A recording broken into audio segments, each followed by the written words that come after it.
Hello, hello.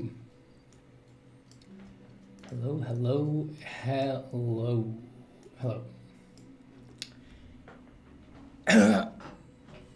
Hello. Dear friends. Here we are at the twilight of art. You and I here, standing on the precipice together at the twilight of art. What's up?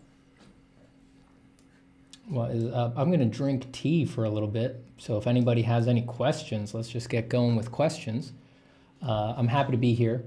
I'm sorry that I haven't been around this week. I have been doing a lot of writing the past week or two, and that's just what needs to happen right now, and it's not really something I can do on stream. So yeah, that's been taking up quite a bit of my time, but a bit of investment there will pay dividends in the long run, because I will be able to give you that writing at some point in the future, and it'll also give us plenty of stuff to draw as well. I will also be on vacation next week, so there will be no streams next week at all. It's time for me to get in a little bit of family time, see the old family, give greetings, say, hey, I remember you. Oh, that's right. Yeah, tell me what you've been up to. Oh, no, go figure. Oh, great. Oops, don't know what wire that was. Whatever. What kind of writing, says Thomas Sage? A couple different kinds. One is a little art book that I am writing. Book might be too much to call it. It's like a little handbook, a pamphlet. I think the last time I checked, it was around 17,000 words. So it's like on the lower end of like a novella length, but it's just a little, putting into one place why the heck we're drawing and what the deeper aspects of drawing are, the sort of stuff that doesn't get covered in, it only gets covered in like 2 other art books, most of them very old. It's not an instructional book. It's a love letter to drawing and a love letter to those who draw. And it's why you should keep drawing, no matter what. If you've been on this channel for a while, listened to things on this channel for a while, it'll all be familiar stuff. But I don't really have a place where that's just like available all in one little place. So I'm doing that. Hello, Aranu. Hello, Doe. Hello, Hainai. Hello, Froggy. Renola Dominguez, who loves my tea mug. Thank you. I think my in-laws got me these. I like them too. Honorute says, hello, Mr. Zapata. I was just going to play an older stream for some draw-along, but you arrived just on time. I'm right on time, baby. Like usual, I am right on time. Woo-hoo. Oh, yes. Oh, yes. Oh, yeah. Oh, yes. Yes. Right on time, right on time. That's what they always say about Stevie Boy. That is what they always say. Arctic Monkey says, hi, Stephen. How are your toes doing? Ugh, they're hairy and disgusting. You don't want to see them. Get them off your mind. Gaze not at the toes. All right, let's see. Hello to M. Insan. Hello to Michaelas. Hello to Disc Breaker. Hello to One Up Midget, who says, I finally caught the stream live. Hello to Yassine Benz. Hello to Nick Ravioli, who says, if you had space-time Ben powers, this would be the nth Steven stream in yestermorrow subatomic spindle circulations. Let me do some calculations on that real quick.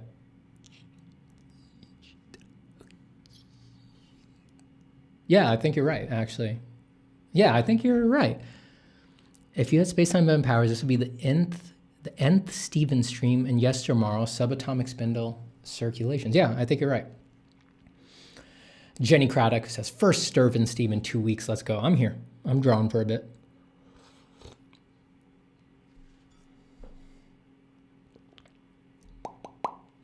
My tablet broke. Disaster, says Hi Nai. That is a disaster. Ooh, you can't be having that. You cannot be having that. You gotta fix that thing.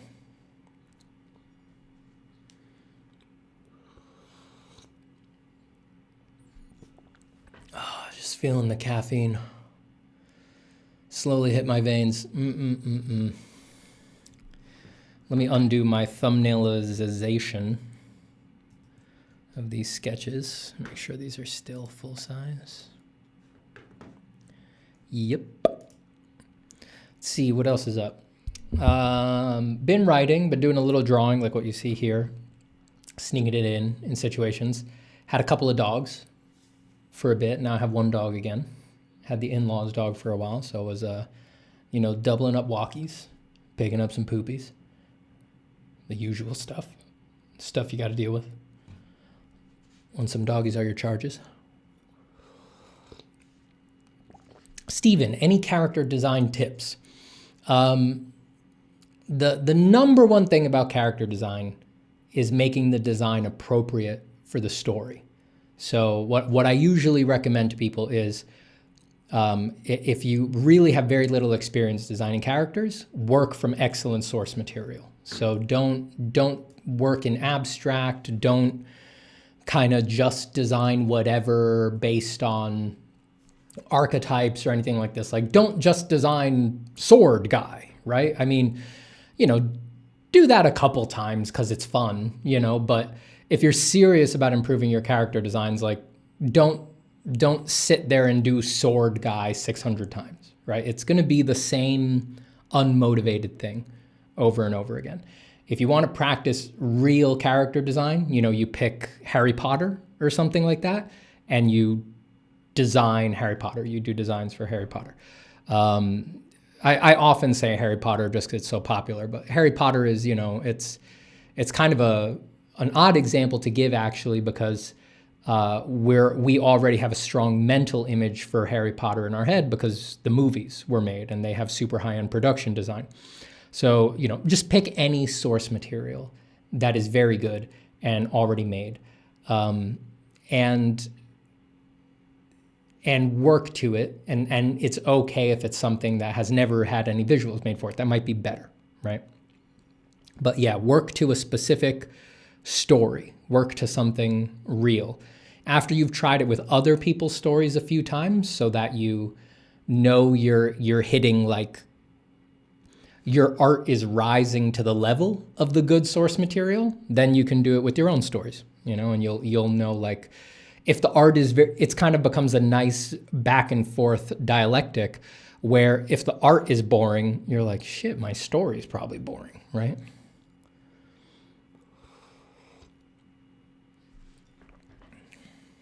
And if you're, well, it doesn't quite go the other way, but if you're, you can also kind of run it the other way as well. Back in Photoshop, I will always use Photoshop. But I'm loving Clip. Clip's great.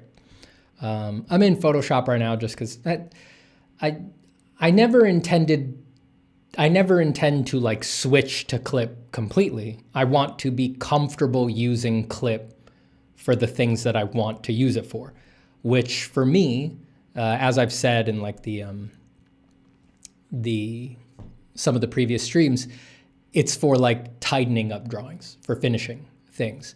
For concepting, these are just concept sketches. You know, Photoshop is perfectly fine for me for that because it's fine to be sloppy with a concept sketch and just need to be fast and everything like that. But there's so much stuff I want to use Clip for that I was unwilling to, and I'm working on it, to use Clip for, just because like all the shortcuts were off and I hadn't customized it to my liking and all of that.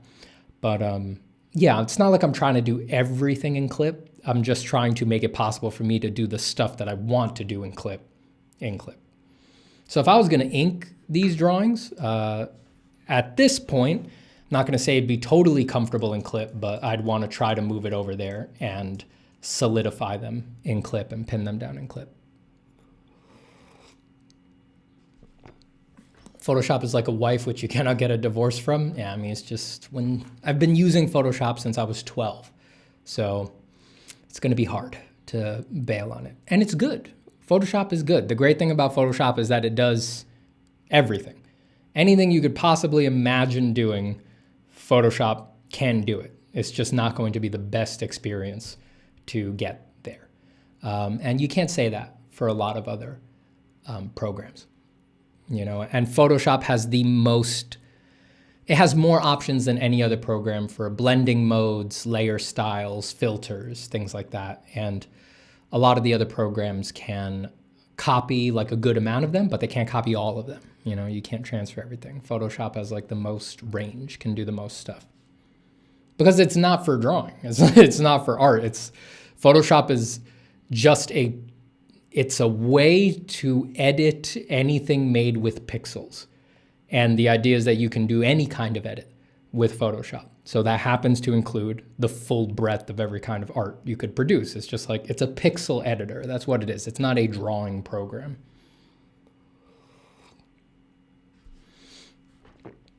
Stephen, what have you done to your hair? It's beautiful.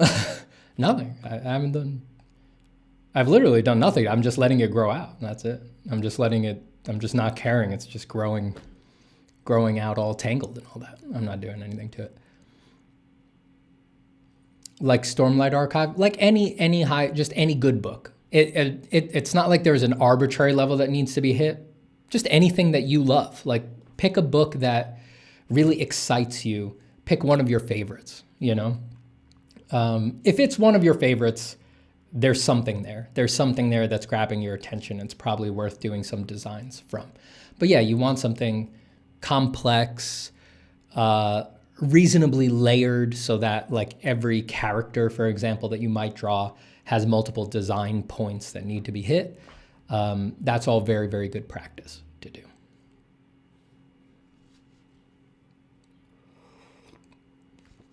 Hello, Joao. I don't know how to pronounce that first name. Joao Vitor A. Pellegrini. Nice to see you too. Other softwares are like prostitutes. Now, easy. Whoa, let's not disrespect the other softwares. All right, let's take it a little easy on the P word. All right, and they're called sex workers. They're software sex workers. All right. Thomas Sage says, I often find that character design competitions feel like BS because they tend to focus on the modern conventions of design, like cool factor and whatnot, when I just want to do what works with my story. Yeah, story is everything.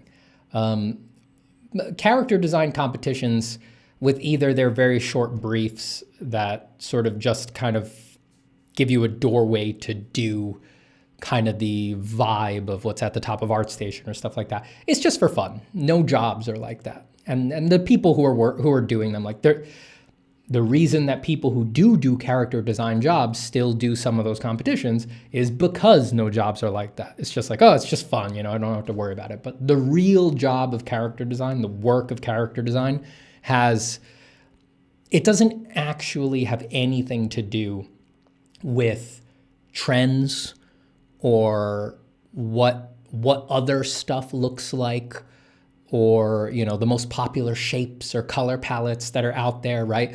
If the people running the project have decided to care about those things, right? If they have made a choice, like we want this to have the same color palette as a Wes Anderson movie or something like that, then yes, then it becomes one of the design goals. But in its pure form, character design has absolutely zero to do with any of those things. Not really. The only thing character design is actually about is the story that is trying to be told, or the design goals, if there's no focused narrative, you know?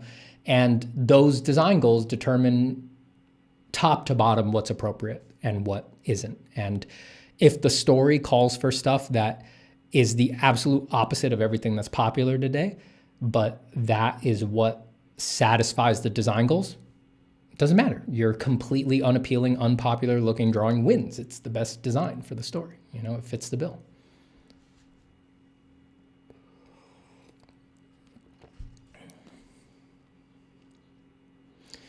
What are you drinking? Green tea.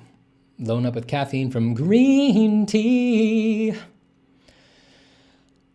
Arunu says, ArtStation announced a new community challenge theme, Neo Tokyo. Steven, what do you think about such challenges? As a relatively beginner, should I try to enter? Will it be beneficial? Yeah, try to. It'd be beneficial. Anything like that is worth the old college try. And especially if you haven't had opportunities to do a bunch of art with structure, like a deadline and weekly deliverables and all this. Because I've done one ArtStation challenge. When I did it, you had, if I remember correctly, you had to post at least twice a week or something like that. You couldn't just come out with everything at the end. There had to be whips the whole time. So if you've never had that kind of accountability, if you've never had that structure for delivering, it's worth doing it just to rehearse that, I would say. Yeah, I think it's totally worth the old college try. Again, it's not necessarily what design would be like on a real project, because when I did the one that I did, there was briefs, but it's so open-ended. The briefs are so open-ended so that people can kind of just have fun and do whatever they want, that no real project that you're making or that somebody's putting money into, no real project would have a brief that open-ended. There would be much more constraints on it.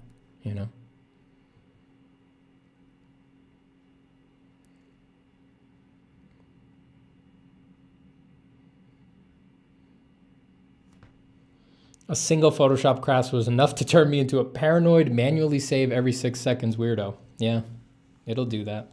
I'm one of those. It is very rare that Photoshop crashes, and I find that I have lost anything more than 5 minutes. I save compulsively, for sure. I was once working at a studio, and I had been working on these files, and the one that I'd been doing during the day, I was saving it. I was doing some file management on their server later in the day, and the file I was working on disappeared. And I was like, what happened? At first I was like, could it have been corrupted? But there was no file left that was corrupted. The file was gone.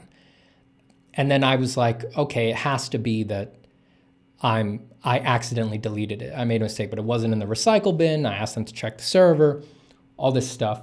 So I was like, I couldn't waste time trying to find out what happened. So I was like, I'll just do it again. That's what you do. So I redid the art in a dash, and then a couple days later, it happened again. And I was like, something's up. And long story short, my art director and the tech guy were very nice to me, but I could tell they did not believe me that files were disappearing from the server, even though I was doing nothing about it. And by a stroke of luck, it happened while the tech guy was at my computer one day. The IT guy was sitting at my computer, looking at my screen.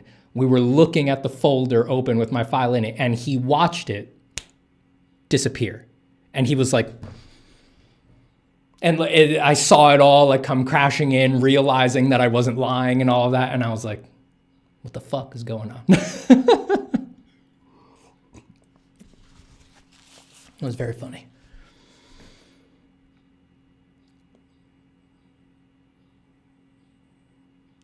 Games by Mark Wolf says, Steven, now that the AI trend is over, how do you feel about it? I don't, I have to say, I don't experience it as over. Certainly the initial hype has died down. Like, people aren't talking about Midjourney every day and all that. They're talking about, ChatGPT and all this, and AI generally, in a bigger sense. But it's just the hype that has died down. The problem with AI is that it's not like the Bitcoin or crypto stuff, for example. Crypto is unproven. It claims to be delivering these technological abilities, and it can't actually prove that it can actually do that stuff, and no one's actually utilizing it for all those things. It was just a completely speculative asset. So when the hype dies, crypto dies. And when the hype returns, crypto is alive. Again, it lives and dies on its hype. AI is not like that.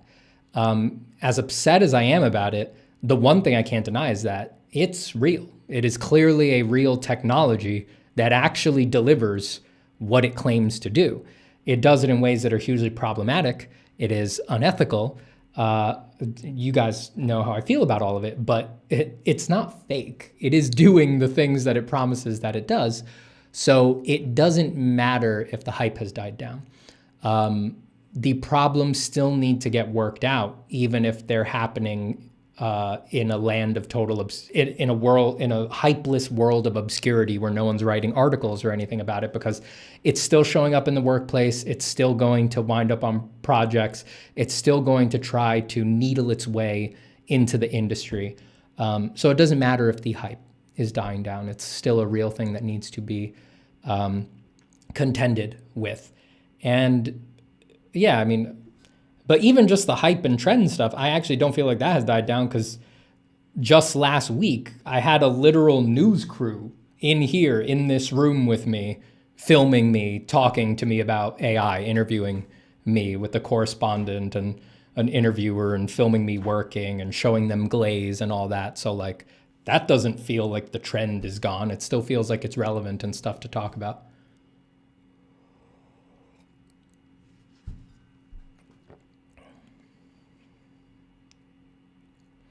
Hello, Taha.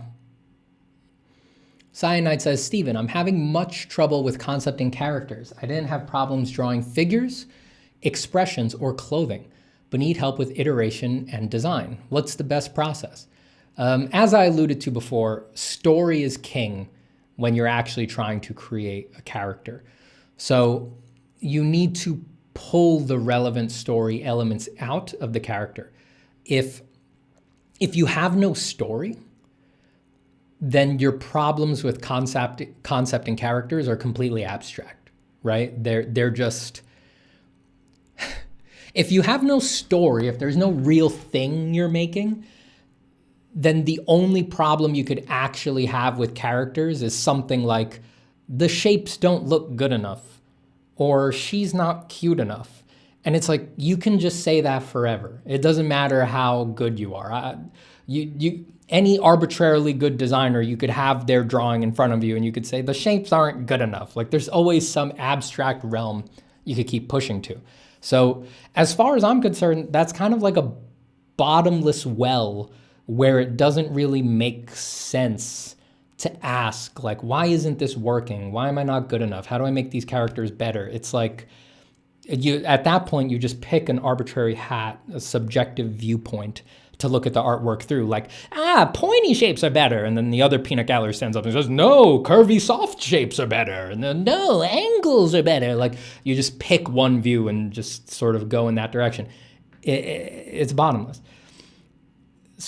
A story constraint is the guiding light, and it tells you if the character is good. So you go through the story, you pull out what the character needs to do, what the themes are, right? And you just write them. You make a list. You say, this character needs to feel like they're this age. They need to feel agile, or they need to feel strong, or I need to somehow communicate in the design that they are going to betray someone in the future, or that even though they're extremely confident, they're not really that good at being on a team and they need to learn to trust others and things like the classic like theme, story, character development stuff.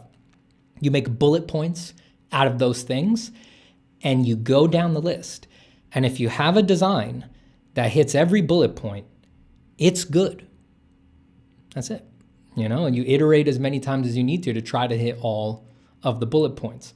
And there's really any arbitrary, beautiful abstraction added to such a design that hits all of the story bullet points is unnecessary, of course, right? Like, it doesn't need it for the story, so you can cut any of that extra stuff. And hopefully, anything that they're wearing, the kinds of clothes, the props, anything like that, any piece of jewelry, hat or something, it's like, hopefully no matter what it is, it will be beautiful and appropriate by dint of it helping to fulfill the design criteria.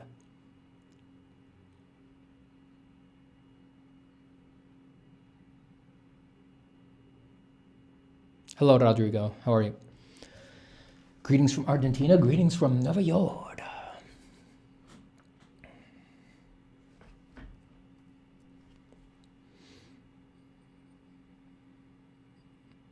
You guys are having hard drive problems, huh?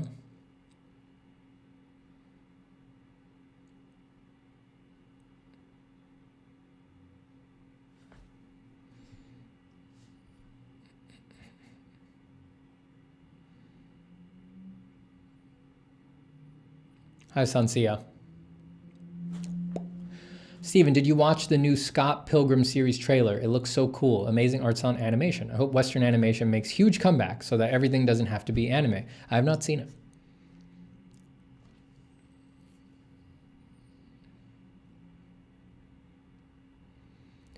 Thomas Sage says, Steven, do you think it would be artistically beneficial for me to do school abroad in Italy?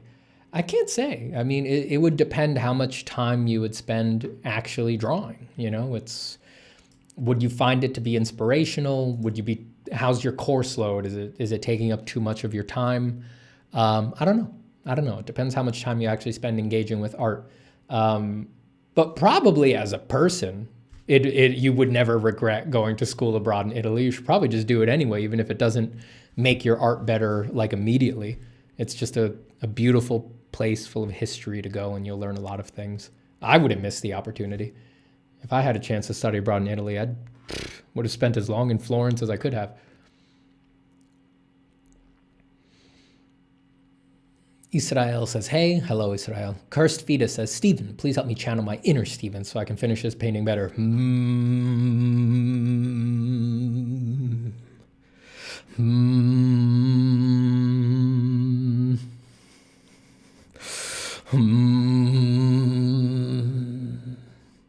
Inner Steven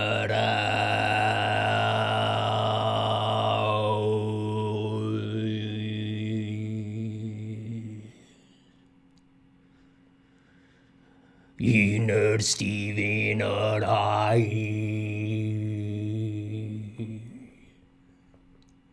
I think that should have done it.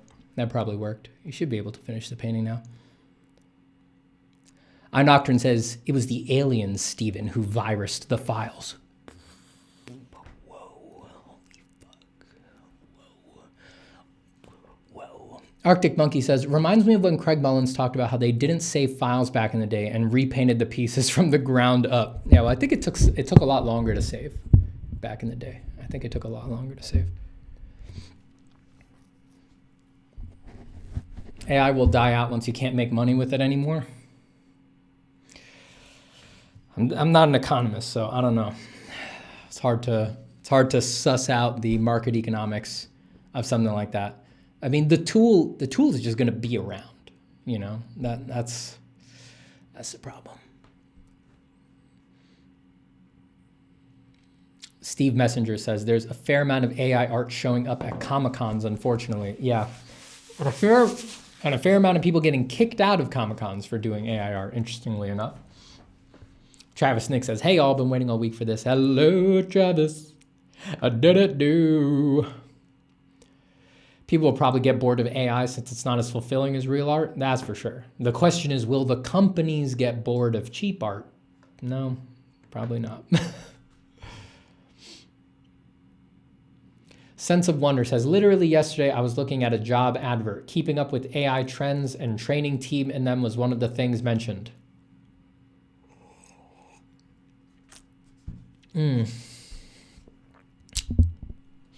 Hurts the old soul. Oh, the hubris of humanity. Ridiculous. Ridiculous. Cynthia White says, hello, just checking in. Hello, Cynthia White. I hope you're well. I am good. If you are checking, then check the fact that I am good.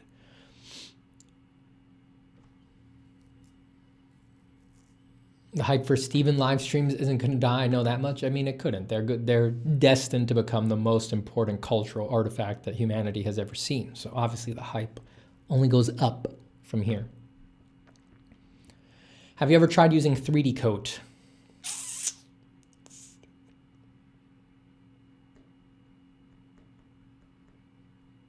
I don't think so. I've tried, like, you know, the free trials of a lot of 3D programs, but I don't think 3D Coat is one of them. What is 3D Coat? Is it like a substance painter? Its name sounds like that, but I feel like the images I've seen from 3D Coat would imply it's like a full suite, like it does modeling and everything.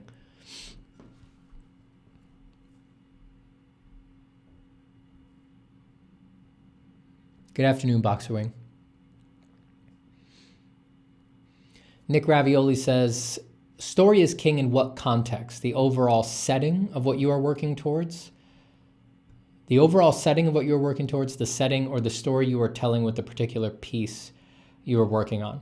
Yeah, the story is a very broad word, right? But if you're talking artist to artist, you can get away with a lot without story because we're speaking an insular language, right? So from artist to artist, I can just show you something that has no story motivations, that is just beautiful in an abstract sense, and we can discuss that, and care about it, right? Because we both speak that language, we're both invested in it, we both have enough built up knowledge about it that conversation on its own can be interesting. And that we are the only people who that is interesting to.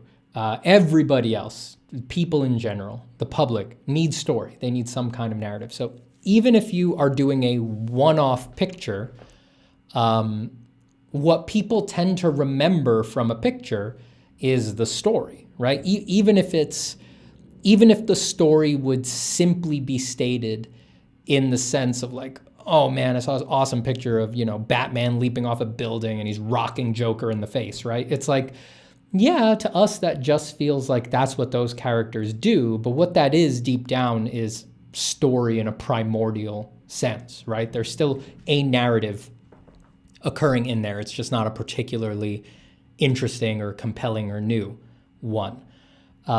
So even one-off pieces live off of their story. That tends to be what people take away from it.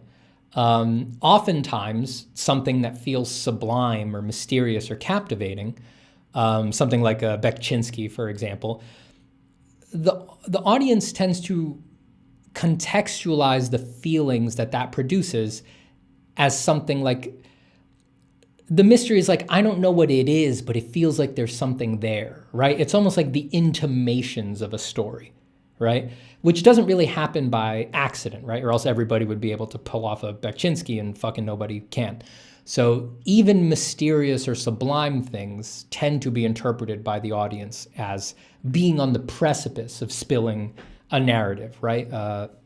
The storytelling in FromSoft games, for example, or at least the games that made them famous now, Dark Souls, things like that, is there is story, but it's read between the lines. So even if it's not explicit, there's something there, and you can sort of feel a connect the dots kind of thing going on. And then once we're just talking about outright narrative, that is absolutely king. Outright narrative is king in all contexts. It's just, you can launch IPs, cultural movements, real change in the world based off of writing and story. And it is almost impossible to do that with just pictures. And pictures, forget picture, just one picture is very difficult to get a lot of energy behind that. Writing is absolutely, storytelling, narrative is absolutely king and in all contexts. And yes, like I said, especially once you get to outright narrative. If you can just write something interesting and finish it, you could draw, if no one had ever seen Game of Thrones, you could have drawn everything in Game of Thrones before anybody knew what it was. George R. R. Martin had never written it. almost exactly how it would have been on screen. You could have drawn everything in Game of Thrones and tried to show it to somebody, and they would have been like, are we gonna green like this? Like, what is this? Like, they just wouldn't get it. Like, it wouldn't work. Your odds of anybody giving a shit would be very slim. But you just write the books with no pictures, and, you know, the people say stuff, and one of the most powerful IPs in the world, people's favorite thing, you know, their top #1 piece of media. It's just like, the story is king. Story is king up and down, you know? You just need to find the way to make people understand it the way that you want.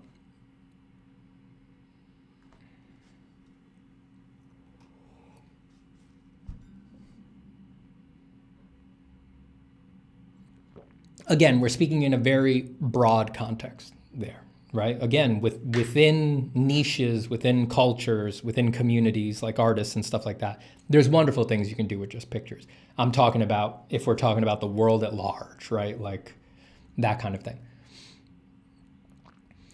Shams Aldin Aburihan says, why are there no AI engines yet made with assets from number of artists that are consenting contributors partners? And wouldn't it be seen as favored as legitimate ethical replacement? If someone made that, it certainly would be favored, I think. It would be seen as much more ethical. The thing is that, well, and I think the companies that jump the gun know this, if you ask, most artists don't want to contribute to their own replacement with their work. No. Like, yeah, it's going to be hard to get people to agree with that. The only way you'd get them to agree, or a huge number of artists to agree, is if you lied to them or you paid them a lot, and they're not willing to pay, and well, someone's going to try lying, but yeah, it's just, who has interest in that? Who has interest in that? AI is a solution looking for a problem. Like, no. I'm not gonna go deep. I'm not gonna go deep. I'll leave it there. I'll leave it there. Most artists just don't want to do that. They don't want to contribute to their own replacement. Curse Fetus says, how much do you care about public perception of your work? Not much. I mean, if I cared about public perception, I wouldn't be doing the kind of work that I do. If public perception was a big deal to me, I'd be drawing cute anime girls or something like that. I draw stuff that gives people anxiety and makes people feel itchy and is generally dark. It's like, I wouldn't be doing that if public perception was front of mind. You know, I want to do my work well, and I'm arrogant enough to believe that I know what well is.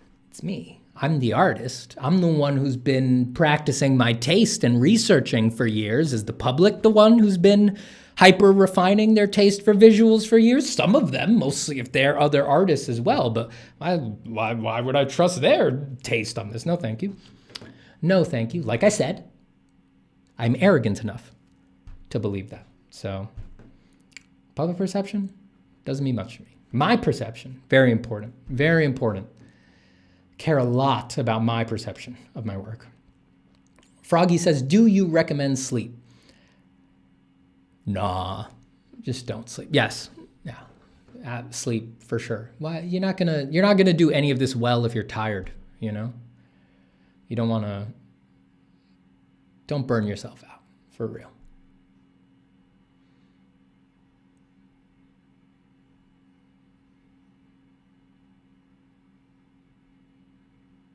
Lastly, talks about art, says, hello, Stephen, what is the current state of your taste? Hyper refined. It's the current state. Hyper refined. Emmy Riverall says, oops, I lost it. I got to go back up. Give me 1 second here. Ooh, where did they go? It's my first time drawing along. It's very nice. Oh, I'm glad, Emmy. I'm very glad. I find I'm just talking now. It turns out, well, you know, I haven't been around. I want to talk with you all. I'm going on vacation next week, so you won't hear from me for a long time. So I might as well answer a lot of questions.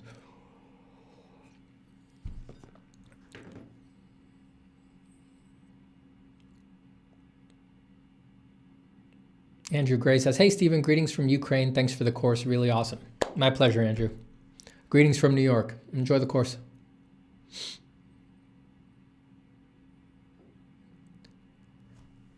Did you ever think about attending the Angel Academy of Art in Florence then? Oh, I think that's meant for someone who was asking about going to Italy, not for me. Cursevita says, yo, any tips for long-lasting relationships? Also, thank you for waking up my inner Steven. He's doodling nonstop in my brain. The Steven is awake.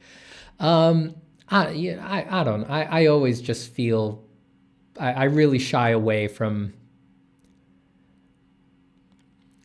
I'm not trying to, I don't want to make this weird. I'm just saying, like, it's, you know, I just don't feel right giving that kind of advice on the internet. Like, I'm just some guy online. Why are you gonna, why would you trust or want my advice on long-lasting relationships? Like, you know, ask your partner, you know, talk with the people who you're trying to build relationships with, or go to therapy, you know, give someone all the detail in your life, and have, you know, someone who really is invested in you but is not directly involved in your life help you identify patterns and help you move towards these long-lasting relationships that you want. But the whole parasocial thing, like, you know, I'm here to talk about, I help with art, you know, but the idea of listening to the advice of just people online about personal stuff like that, I just don't think that's healthy. You know, I don't think so. You know, there's a problem with that desire down at its core, you know? And the people who do that, I'm like, the gall to just like generalize people like that and to just spit out advice. It'd be one thing if I didn't think people would actually take it, but, you know, the era we live in, you see that people actually will do the things that people who aren't invested in them and don't care about them online tell them to do, which is insane. That's insane.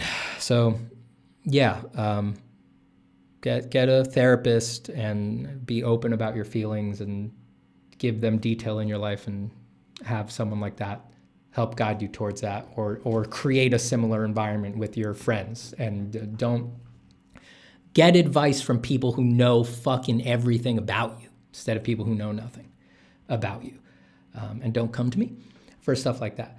Unless you're trying to have a one-on-one face-to-face encounter with God, I can help you with that. That's transpersonal. I can help you with that part. That part I feel totally comfortable giving advice on, you know, meditating your way to a shattering spiritual experience. That's like, has nothing to do with any personal. That's totally transpersonal. You can't even say that's human. So that'll help with that. I feel absolutely, I don't feel any insecurity about helping with that. Nick Ravioli says, lack of sleep makes you delirious, negatively affects short-term memory, and can even lead to an earlier death. So yeah, sleep is recommended.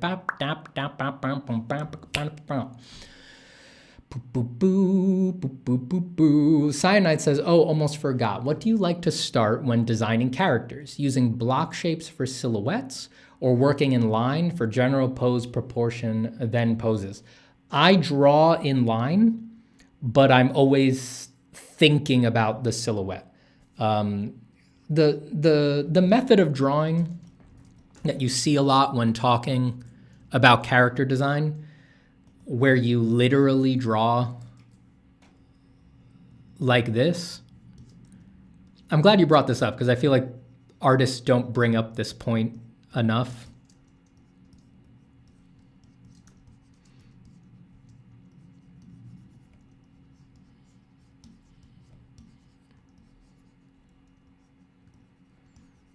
The method where you literally block out the silhouette like that, for some portion of artists, that's going to work. That's going to be like the way they draw forever. But artists are so unique that it's like the odds that it's that forever for you are low. So that's training wheels. This is not an end in and of itself. You draw like this for a little bit to teach you how to assess a silhouette. And then once you've got it, you know, once you've understood that and you feel comfortable like that, you've drawn like that for, I don't know, a few months or something like that, where you're working on characters and it's in you, You don't have to keep doing that. You just draw the way you're comfortable with, like I do. I just draw with lines because they're my favorite thing. So you draw like that straight through, but you just think about this in the back of your mind while you draw the way that you're comfortable with. You don't have to literally do the silhouette forever. I'm a line-focused artist, so that makes sense for me, right? You may be a big blobby shape focused artist. That may be how you feel most comfortable drawing. So for that artist, then it might make sense to always do the silhouette. But it's not going to be for everybody, you know?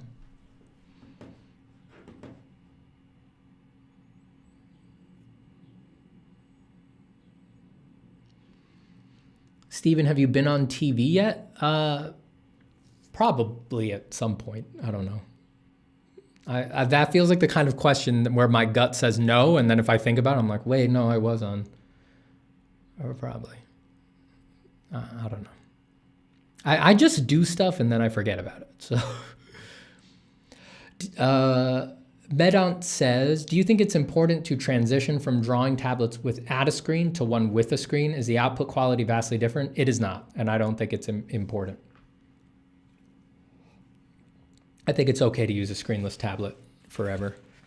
Some very particular people, like if your process, and I don't mean if you think this is going to be your process, if you know it's going to be your process, that you have, that the main thing you produce is tight, finished line drawings, then yes, it's probably worth it to get a screen tablet. But if that's not a regular part of your output, no, I don't think you have to do it at all. I mean, you do whatever's comfortable with you, but people do world-class work with non-screen tablets, and they're a lot more comfortable in many senses because you get to sit more ergonomically while you work on them.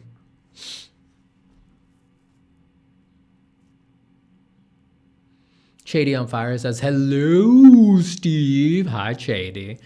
Nice characters, dude. What's for? For a story I'm working on. You know, like we've been talking about. Story. And this is, like I said at the beginning of the stream, I've been doing a lot of writing lately. I'm working on that art handbook thing. And the other writing that I'm doing is on this project. And that's been a lot of story layout. You guys know I have a bone to pick with world building in general. So got off of world building as fast as possible, got onto charts, plot charts, you know, doing the actual structure of the story, you know, the thing that you think you're making. And scripts. I've actually gotten into writing scripts now. So we'll see where that goes. I mean, you never know. You never know where it's actually going to go, but have been running the process. We've been working on it for about a month now, I think, pretty consistently. Do a little bit on it basically every day. I want to say it's been a month or a little over a month. And you guys have seen a bunch of the drawings for it on stream, just like, you know, seeing how the ideas look and all that. But yeah, it's still early, you know, a month is not that long in the context of stories. Stories take a long time to put together. But yeah, I'm very glad that within a month get to actually, you know, get to the scripts, get to the story. Don't get stuck in world building hell forever. Everybody does that. It's a very bad idea.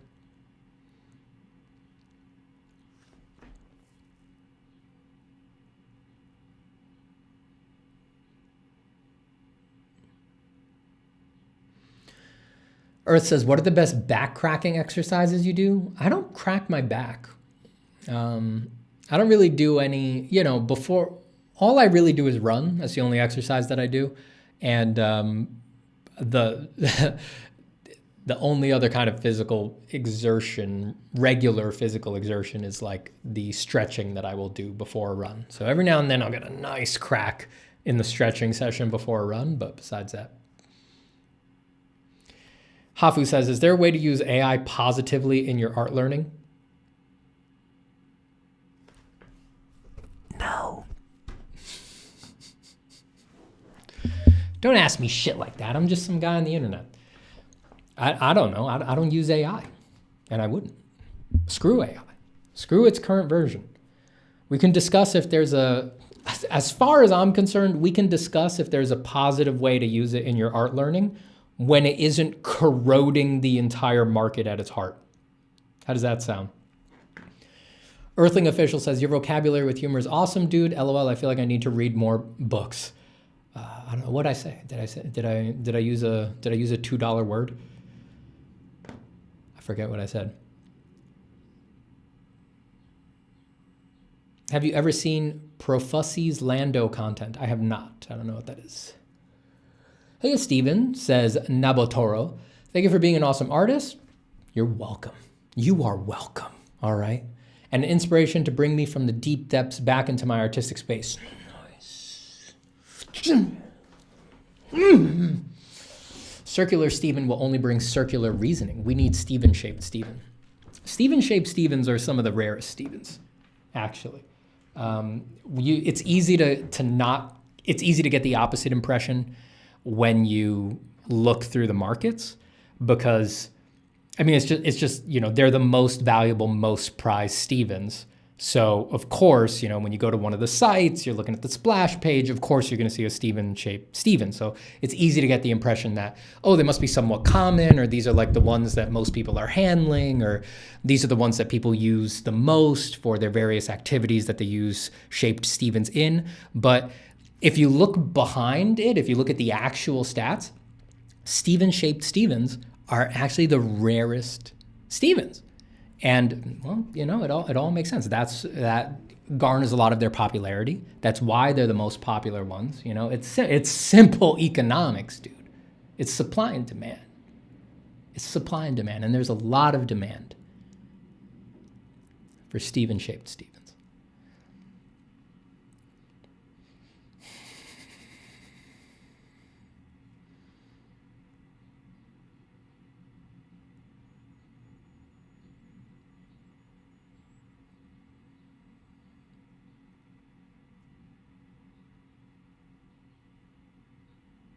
Hello, Mama Nova.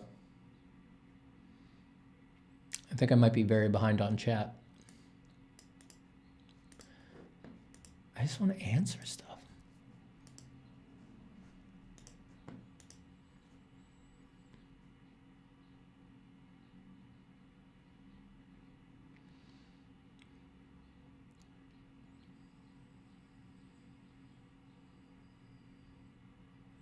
Naregis J says, can ChatGPT write something interesting? It can mash together allusions to interesting things that humans have written.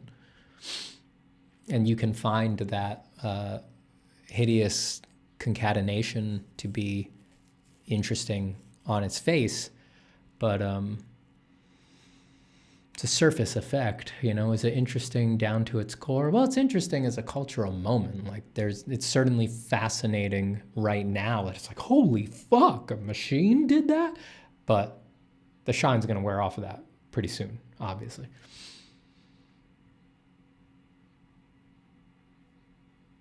How can you have a sequence of pictures without a story, says Gramps? You probably couldn't. I mean, I think if any images you present sequentially, I think the audience would automatically struggle to just produce a story. You know, they would, no matter how disparate the images are, they would probably try to connect them.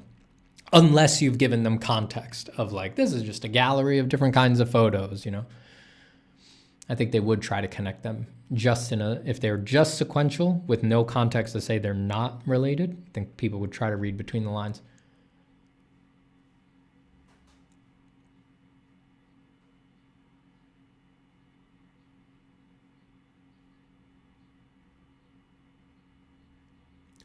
Whoops, shit, I lost my place. My chat randomly went back down to the bottom. Give me a second. I'm trying to find where I was.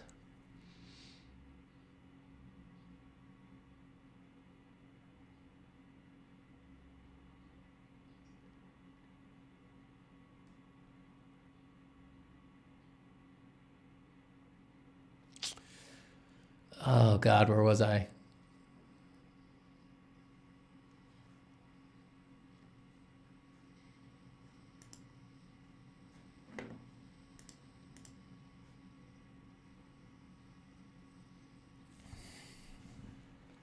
Oh, not again. I'm sorry, I lost my place, so I'm just going to kind of pick up somewhere random. Do you care about peer perception? I think, yeah, but I care. I'm kind of a weird person where it's like, I only care about the perception of a peer if they already like me or the work. And this is not the coolest thing. I don't know how, I've just always felt this way. If I were to find out they didn't like the work, the fact that they don't like it makes me immediately not care about their perception, because I can never really forget that art isn't for everybody. Like there's no part of me, not a little atom, that believes there could be a piece of art that everyone could like. I think that is utterly impossible. So it's not an aberration for people to not like my work. It shouldn't even rise to the level of being noticeable. It's just the way things are. It's just nature. So when people like my work, I'm just like, oh, that's great. That's lovely, wonderful, fantastic. And then if people don't like the work, I'm just like, that makes perfect sense. And there's nothing to do with it. There's no reaction that needs to happen. Nothing needs to change. They're just one of the guaranteed percentage of people for whom this art is just not for them. So why would I care? Why would I care? It doesn't matter. It doesn't matter. And those people can be heroes, best people in the world, people I know personally, people I don't know personally. It's just like, it doesn't make sense to care that people don't like your work. I will stand by that forever. It doesn't make sense. To care that a person doesn't like your work, I believe comes from an arrogant starting position of believing for some reason you're entitled to them liking it. And it just doesn't add up for me. It's logically inconsistent for me.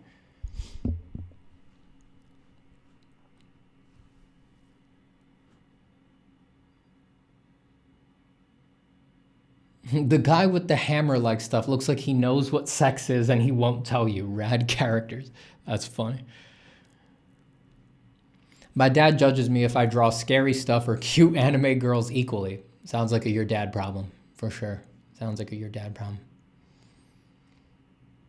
Where are you going to on vacation? Not far for this one. It's a family trip. We're getting a bunch of people together, so we're not going distant. We're just all meeting up and spending time together. Jorge Ramirez says, Hola, Steven. Llevo un año dibujando solo con lápiz y papel. Estoy tratando de hacer el salto con otro medio como óleo, pero es muy difícil. ¿Alguna recomendación? That one doesn't roll off my tongue for some reason.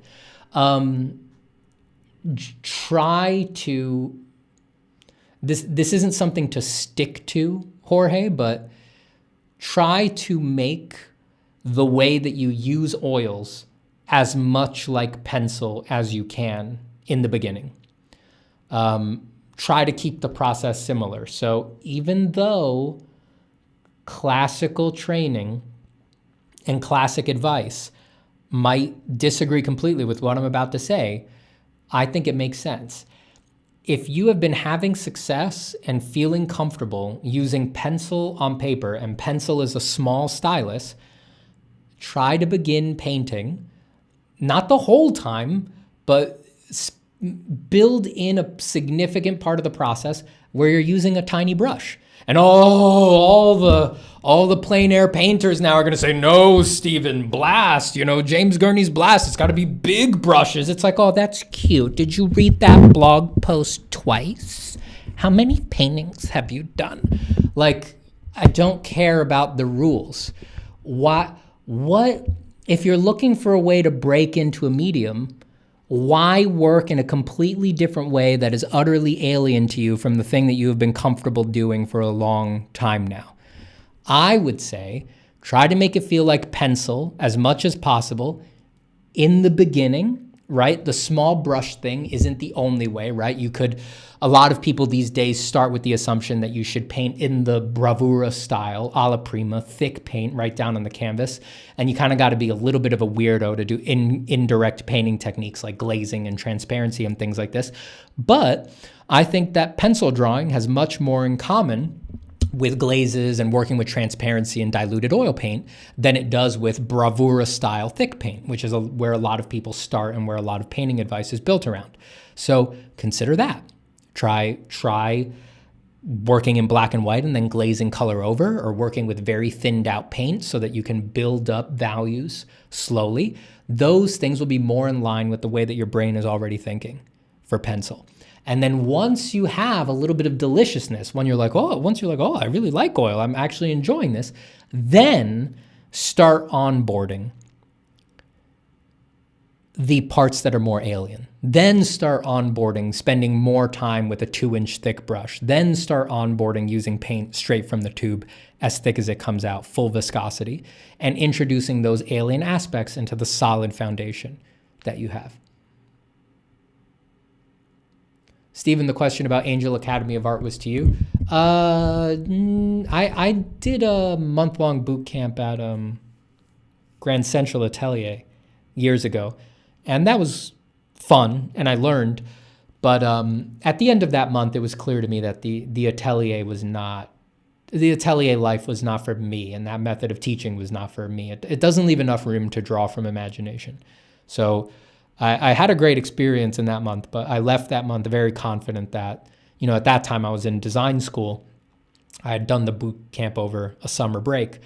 I went back to school very confident that like design school is for me, not an atelier.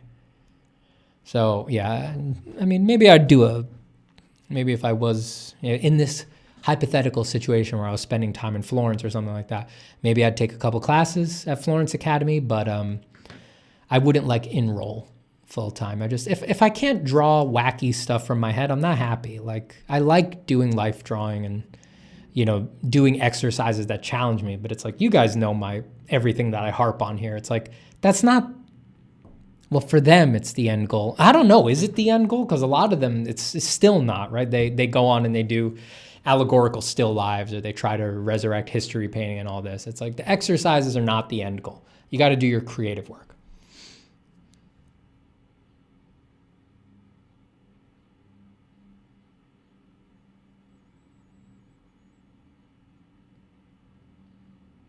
Tet says, hey, Steven, just wondering if you've ever read or looked at any cool manga art and if you've got any favorites.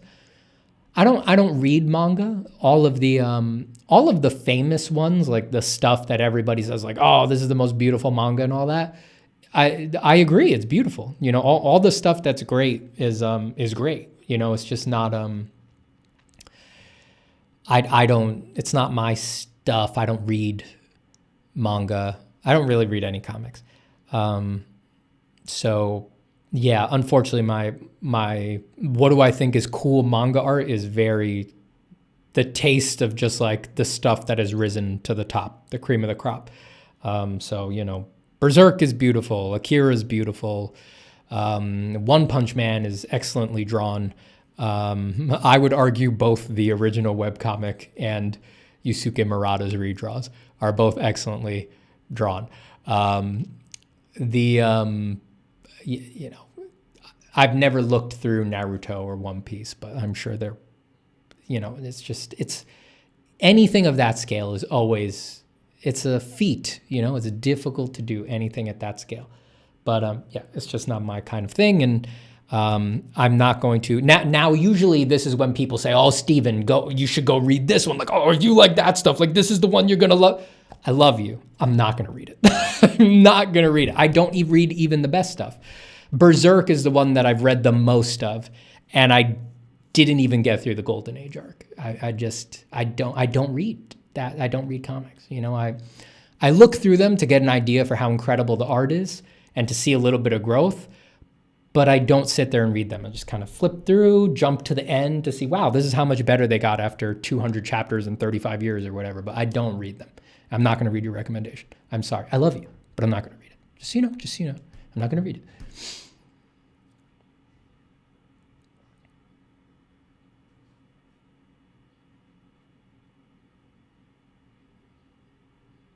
Steven, how should I fix the scored cylinders in my Mitsubishi 4G63 engine? Take it to your friend who knows how to fix cars and have them fix it. Keep it away from a mechanic. Do not take your car to a mechanic. They're just going to break it. They're all con men.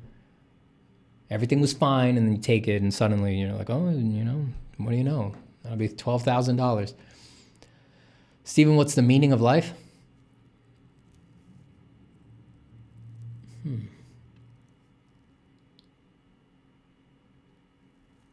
What's the meaning of life? Shit. I've never thought about that one before.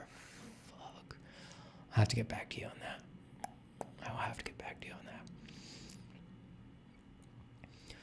Nick says, I feel though that even you would be in for one hell of a trip if you were to talk spiritually with Alejandro Jodorowsky. I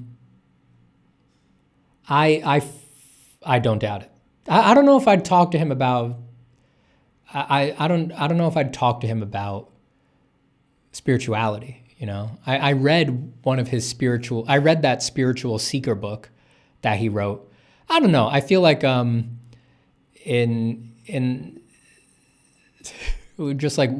we'd try to whisper to each other the punchline, and then we'd be like, all right, we're good here. And then we'd just talk. I would just ask him how he makes his movies. That's all I would do. I don't think I would talk to Alejandro Jodorowsky about spirituality. I would ask him technical questions about like, how'd you get that made? What's it like to get the funding for that? Like, how do you work with actors, put them in scary situations like that? Like, I just want to hear his stories about making the movies, you know?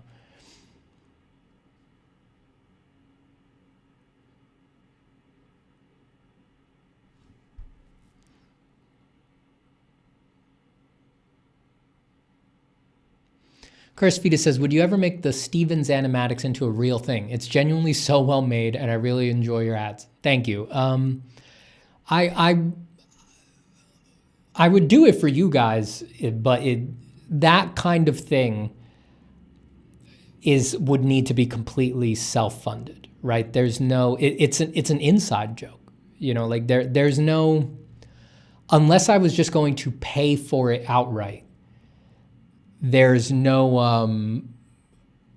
what animation studio would make that? Like, what are you going to do? Put that on Netflix? Like, here's a cartoon show that's completely out of context unless you enjoy the way too long streams of a niche small-time streamer.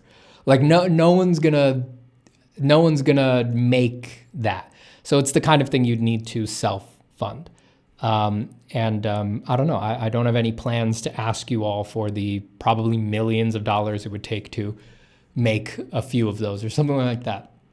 When you say a real thing, I'm assuming you mean turn it into like an animated thing. If that situation were ever to come up, if I won the lottery or something, if I won the lottery, people always say, you know, what would you do with $1 billion or something like that? I would, I would not fuck around. I'd make more art. I know exactly the stuff I'd do with all that money. If I hit that lotto, I would write it real fast. I could write a thing real fast, the season of that, and I'd just pay an animation studio to make it. And it would just be for you guys. It'd be for nobody. It wouldn't be for a big audience. It'd be for 300 people, and that's it. It'd be for very few people. But I'd do it for you.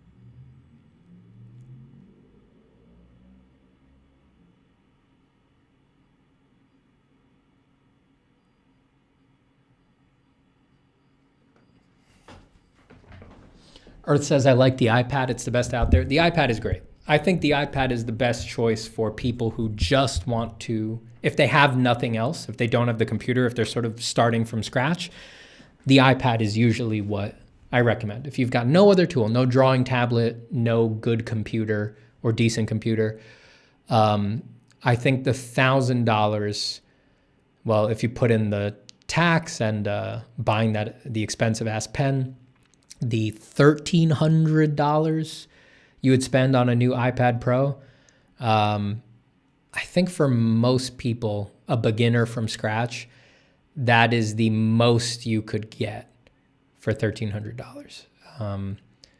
Because then you just pay a very small fee for something like Procreate, and you just have it forever. And Procreate is for people who just want to make drawings that aren't working on teams, that aren't doing all these super complicated files. Procreate is enough. It does a great job. And then if you really need to graduate, you can get Clip Studio Paint on the iPad, and that has layer management, and it's just it's full Clip Studio in the iPad version, which is not the case for Photoshop and things like that. Yeah, I think the iPad is most bang for your buck for someone looking at getting into digital art from scratch. Again, if you already have a computer that is decent, if you already have a drawing tablet sitting around, different conversation. If you already have Photoshop, but if you're trying to pick it up from scratch, yeah, I think the iPad's the best.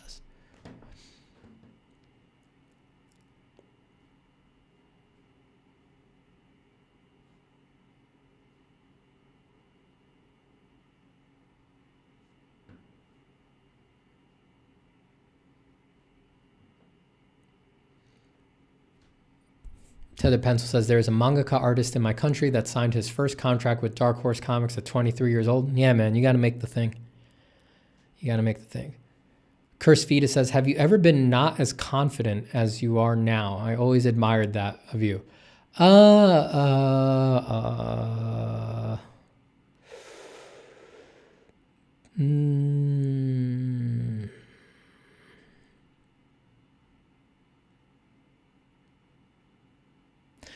I've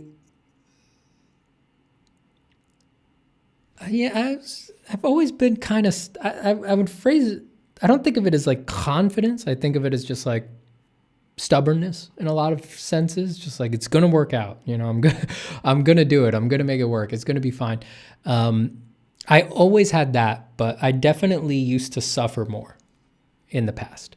And that intense suffering, I think that definitely from the outside, that would look like being much less confident. But on the inside, I always knew I could do it. It's just hard, you know, even if you know you can do it, when you're at the beginning of the journey or muddling through in the middle, it's like, even though you know you can do it, you're just like, fuck yeah. But it's like, God, day after day, it's like, it's so many days away. It's still hard, you know?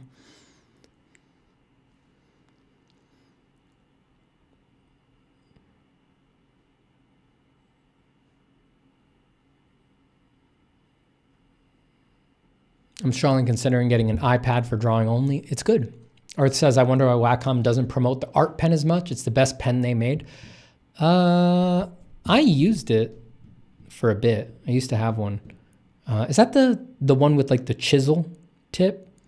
It never quite worked for me. I don't know. You have to be using it in the right program. It never delivered on the promise for me of like the natural, like, all right, I'm using the tip, I'm using the broadside. It's like, yeah, kind of, but it never felt right. It never felt good. It never felt real. It was very like, at least the way I was using it in Photoshop back in the day, maybe it's better more recently, but it was just very binary. Like there was no smooth transition from being on the tip to being on the broadside. It was just like, now it's tip and boom, suddenly the pen tip changes and it's broadside. And that was not super useful for me. Hello, William. How are you? Mama Nova says, hiking be fun? Adventure is fun? It is fun. It is.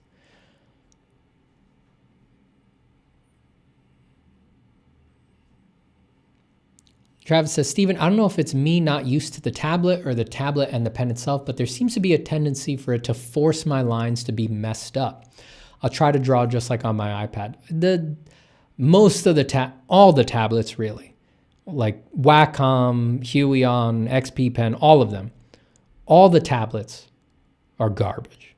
They're garbage products. You're just picking the right balance between price, ergonomics, and that's it. But it's like the tech on a $4,000 Cintiq Pro is like only barely better than the tech on a $200 Wacom Intuos or a Huion screenless tablet. It's like, it's all the same and it's all crap.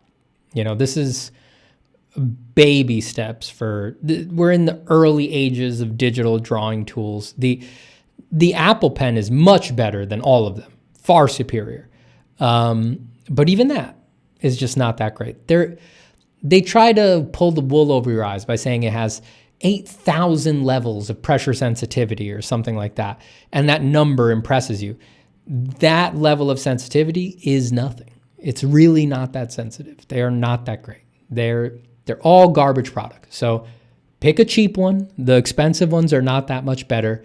And just know that people buy these things thinking that there is an excellent drawing experience out there with one of them. There isn't. There is no excellent grade A. There's a grade A relative among them, right, for you. But in the big picture, it's like they're not a fraction of the control and ease and comfort that comes with traditional. Just drawing with a crappy number 2 pencil on a piece of copy paper. That's still way better. So you just got to accept that and lower your expectations. They're all garbage product.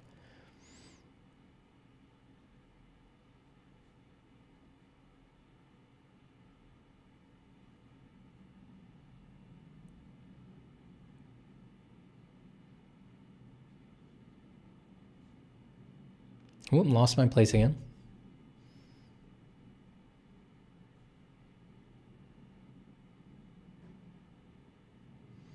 Scrolling up.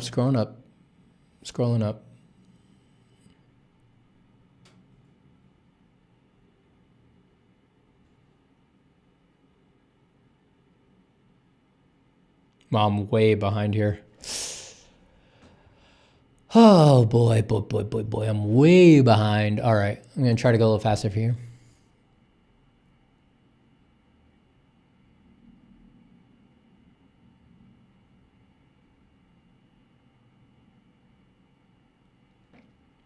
I'm gonna gloss over a lot of your lovely jokes.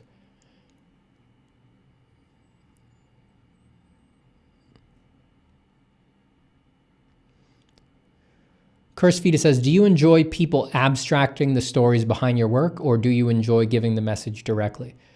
For my personal stuff, like most of the stuff you all have seen from me, pencil drawings and all that, yeah, I prefer to abstract that. The occasional time that I get an email where someone's telling me what they read into it, I like that. And I try to avoid, if you guys have listened on the streams for a while, you know that I try to avoid giving what I think the picture is. I do have an interpretation, right? There's my interpretation. There is something that I think the picture is, but that's just so, it cuts off the possibility for people to experience it on their terms, and to read their own things into it. That's always just more exciting for me. For those kinds of pictures. When I do want to give the message directly, I don't want to do that through just a picture like that. If I want to give someone the message directly, I will give it to them very directly. I'll write a story, I'll write something with dialogue and people saying things just like, and even that, doesn't have to be super direct, but it's like, if I'm going to be explicit, I want to be explicit. It's going to be, not an implied narrative. It'll be a real narrative. And if I'm not doing that, yeah, I like it more open-ended.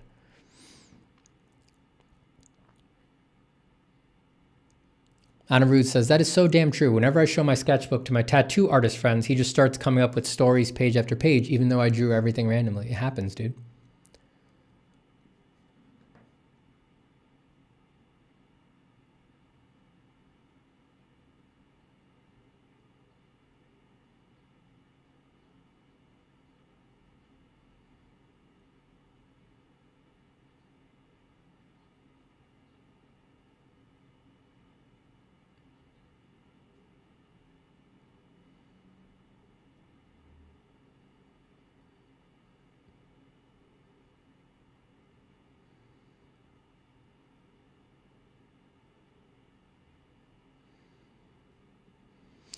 Danny says, hey, Steven, I've recently been struggling drawing heads and facial features. I always feel like I'm making the wrong lines and getting proportions wrong. Any advice?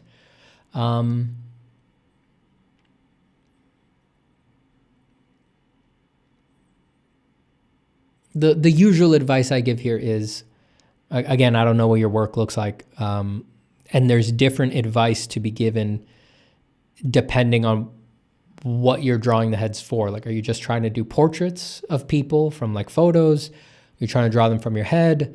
Are you trying to draw cartoons? Are you trying to do caricatures? Those all have different requirements and would require different. For example, you're getting the proportions wrong, right? Getting the proportions wrong means very different things if you're trying to draw a cartoon than it does if you're trying to do a portrait with a likeness, right? So it comes down to those specifics. The general advice I give, and what most beginners do, is that they focus too much on the individual features. They focus on the eyes, the eyebrows, the nose, the lips, and they don't focus enough on the masses between the facial features. Because forehead, cheeks, jaws, the cranium are rather nondescript, they're not high contrast, marks like your eyebrow that are easy to grok and to map, they shy away from them and they don't quite know how to grapple with them. But so much of proportion and likeness lives in these massy spaces in between. The tendency that we have is that if we don't recognize a part of the body exists, we shrink it. I don't know why, but it's like, if you've never really looked at like how big the cranium is under your hair and how much mass it takes up compared to the face, you tend to shrink it and make it ridiculously small. Same way that like, when kids draw mom and dad, they're just like, here's the head. And then they know mom and dad have arms and legs. They see those all the time, but they don't really know what is going on in the torso area. So they're just like, they kind of like just the torso disappears, maybe there's like a little skirt coming out here because they're just like, this whole area is like, what the fuck, it's just a big question mark. So they shrink it. So the masses, you don't know what's going on here, right? You can't define it. It's like, you don't know that the zygomatic's here. You don't know that there's 3 muscles departing from the zygomatic and going to the node of the mouth. You don't know about the buccinator muscle. You don't know the way that this interacts with the zygomatic arch. You don't know that there's a gland in here filling this all out. You don't know that the mastoid process is back here. It's like, because you can't identify, because you don't know those things exist, when you get to that in the drawing, unless you're being hyper specific with the way that you are mapping 2D shapes, you just you shrink it, you make it all disappear. And then you get a face that's just like, hello, you've made all of that go away. And then all the proportions are off, and you do the same with the forehead, and the head's so small, it's just like, it all looks all messed up. So pay attention to those masses. And if you want your faces to improve, start to learn about what's actually going on with all those masses between the high contrast features. Because the fact that the features are high contrast is just kind of evolutionarily arbitrary, right? It's all just form occupying space. And from that viewpoint, this low contrast, ill-defined form is as important as this high contrast, well-defined form.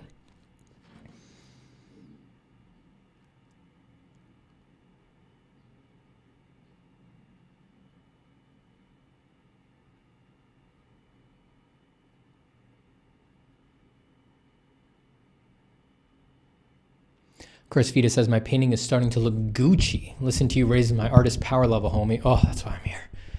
The words are just raising artistic power levels around the world, across the globe.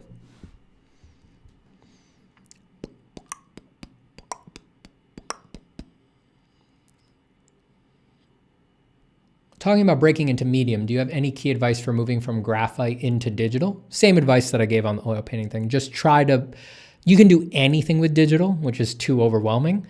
So just try to set all your settings and use your brushes in the beginning in a way that just mimics graphite. So, you could set the opacity low so that it takes longer to build it up, use smaller brushes and all that. I think that's just a natural way to transition. You don't have to do it that way, of course. And then once you feel like, okay, because what turns people off is that they feel they can't do anything. What turns people off from a medium is that they feel like they can't even do the stuff they're already good at. So I think the best foundation is just show yourself that you can do the stuff that you're already good at in this medium, and then start onboarding all of the new things. Jim Wool says, Stephen, good to see you. Is this for the story? It is, and it's good to see you too, Jim Wool. Some wise guy says, how do I get started on learning composition? I think there's two things I always say. One, the composition construed like in a raw 2D pictorial sense, there's few good books out for it. I can recommend Framed Ink by Marcos Mateo Mestre. I think that it's angled towards comic book artists and storyboarders, so it very heavily has that slant, but I think it can be applied to almost every pictorial medium. Don't get turned off by his intense style. He has an intense stylistic choice. You know, he only works with straight black and white digital inks, and it's very heavy on shadows. Don't worry about that. It's just read the book. The writing is good. All the principles are in there. If you're talking like landscape and stuff like that, I always liked Edgar Payne's book. I think it's called The Design and Composition of Outdoor Pictures. It's old, harder to read, but it's a good one. But besides those two books, just remember that composition isn't a fundamental. It's not a fundamental like perspective or form or drawing lines. Composition is what you do with everything. It's just the act of designing. A composition is the end result, but it's not a fundamental. I think that it's misconstrued when people classify it as a fundamental. It's the complete act of making a picture read. So you don't practice it in abstract. You practice it by attempting the kinds of pictures that you want to make. You know, you practice doing it for comic books by making comic books. You practice doing it for movie shots by designing movie shots, right? You don't do it in abstract. Yasin Ben says, Stephen, in your opinion, what is the best way to go from black and white to color? What is the method you think is best suited for beginners? I think just be willing to use every layer style possible. You know, I think a lot of people look for a one-shot solution. They're like, all right, I painted it as best as I could in black and white. I should be able to just use a color layer and now it's perfect. And that doesn't work. All of the blending modes I'm assuming you're talking digital, by the way. All of the blending modes do different math, and they work better with some hues than others. So like color dodge, for example, it works really nice with like blues and oranges. And if you try to color dodge red, it like looks like shit. It just looks really bad. But if you use linear dodge for red, that looks good all of a sudden, even though they're very similar. So don't get hung up on one. Use them all. Use overlay, stack a multiply on top of it, put a soft light on it, put a hard light over that. Cut out different, there's a blue thing and a red thing next to each other in the picture. Use soft light to get the red, use soft light to get the blue, use multiply to get the red. Like there's so many factors to driving the value that you painted towards the hue that you want in the value and saturation range that you want. There's so many factors that there's no one layer type that's going to do it right. So use them all. Just except it's going to be hard. People think, people often talk about working from black and white. Like if you can nail it in black and white, that's all the work done. And you could put any colors on it and it'll look great. Liar, liar. Those people are liars. Of course it's going to be hard.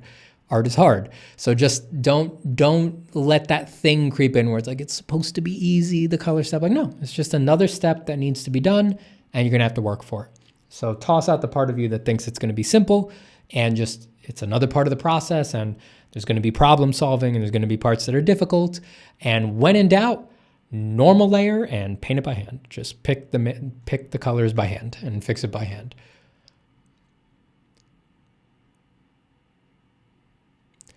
Cursed Fetus says, do you think composition is as needed as they say? The workshop I took, they told me only the X composition is useful. Yeah, I invalidate that proposition on its foundations. Anyone who would make that statement, we're totally philosophically opposed to each other. I don't know how to parse a statement like that. Based on what I said before, that they are thinking about composition in a completely different way than I am. I don't know what it means that the only one kind of composition is useful. I don't know. That just sounds thoughtless. That's not. I don't agree. I don't even know how to grapple with something so thoughtless. To me, composition is the act. It's everything you do as you're making the picture. The first line that goes on down on the picture, the blank canvas, you are beginning to compose. Every value choice that you make affects every other value choice around it. So every value choice is an act of composition. And every minute choice that you make and every meta choice that you make pulled back is having a compositional effect on the picture. So again, I don't know what the fuck that person is talking about. And if they have confused you, it's always a good idea to ignore what a thoughtless art teacher has said.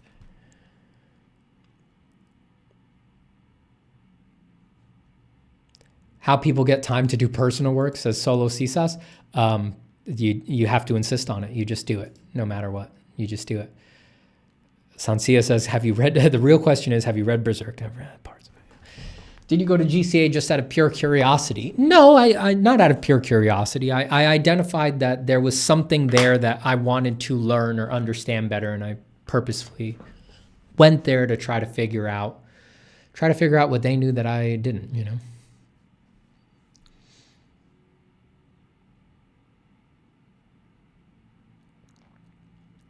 Lack Aslam says, genuine question. I usually create a new layer and fill it with black and use the color mode to check my relationships. The thing is, how do I train myself to look at values in real life through color? You're never going to get the kind of like precision value perception that you can by putting a black and white filter over photos and stuff like that. But the closest you can get is you squint. You squint as you look at the world. So you don't have to literally go like this and scratch over your face. You literally just lower your eyelids. You can relax your muscles while you do it. But it doesn't give you detailed value information through color, but it does help you identify what is actually the lightest points and what is the darkest points. So if on the spectrum of squinting, if you squint down all the way so that you're just about to lose your vision, you're riding that edge where if you squint just a little bit more, you really can't see the scene anymore. If you go one click up from that, where you're just barely seeing the scene, you know that the light shapes that you are seeing at this level of squinting, those are the lightest lights in the environment. And you can compose a picture around that. And then you can slowly open your eyes from that most squinted. And then again, it's not a perfect science. You know, people are going to interpret it subjectively, but as new elements pop into clarity, as you slowly open your eyes, you know that those are less light emitting. They are less important details in the picture. And they're not, as you get to open eyes, the last things introduced, like as you go from I'm squinting to my eyes are open all the way, that's when final details like individual leaves on a vine or something would suddenly be noticeable. You know those are contributing the least to the overall composition of the picture.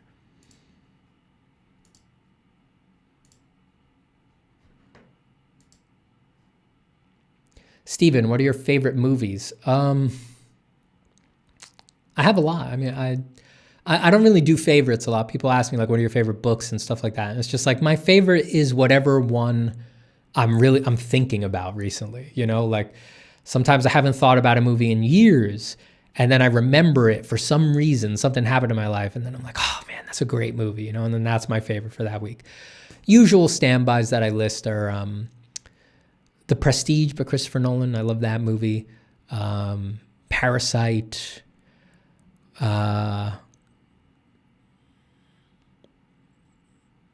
You know, I like the whole Batman trilogy by Christopher Nolan.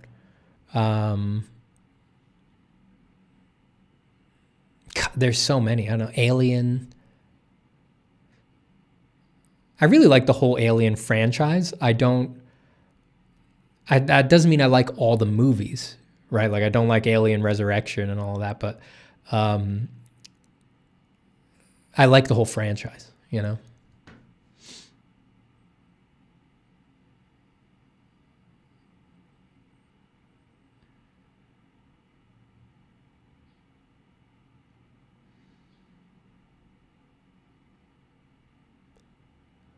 Cludy says, hi, Stephen. Any tips for studying and designing vehicles? I'm trying to follow How to Draw by Scott Robertson, but it feels quite overwhelming and super precise. If you have not gone through a period where you just draw vehicles in a fun way, I think you should go back to that. Like, I don't draw vehicles, right? But if I did, it's like, I don't need to do a perspective grid, right? Just because it's a vehicle doesn't mean you need to be completely betrothed into the laws of perspective and, oh, it's got to be so perfect and all of this. It's like, just draw it like this.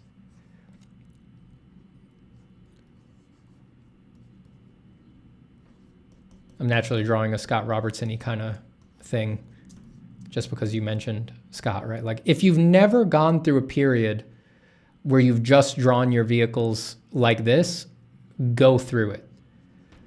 Like, this is the core, right? Does it look like crap? Yes, but that is the actual creative drive that is supposed to be occurring.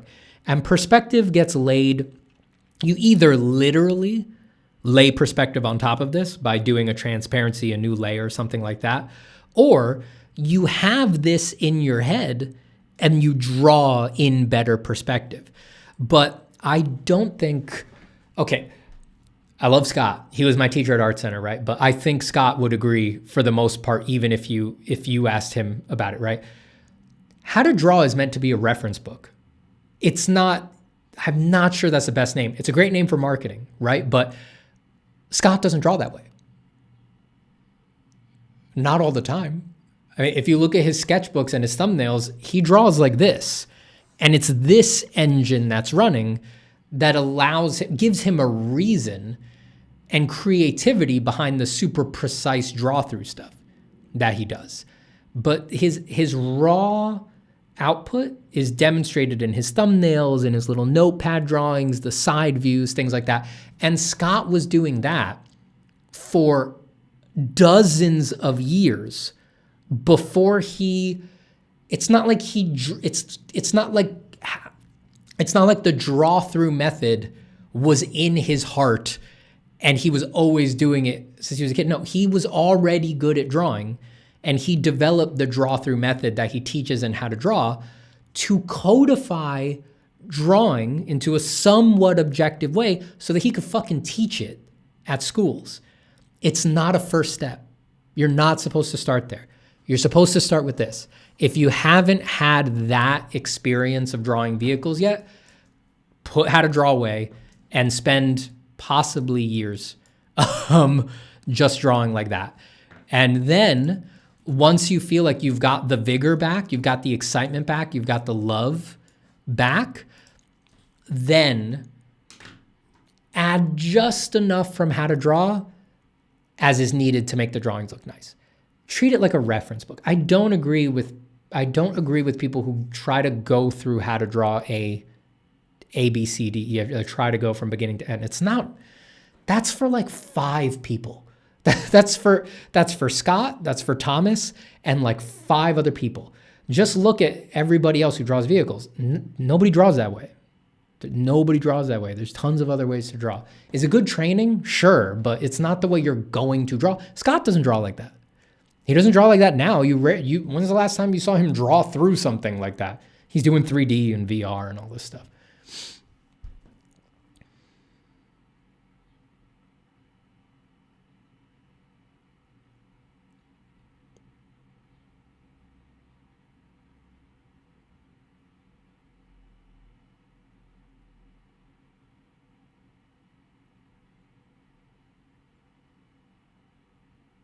Hey, Sam Lamb, how are you?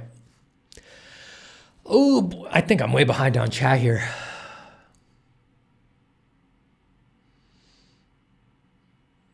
Let me see what's going on. I'm rushing now. I'm scrolling right through.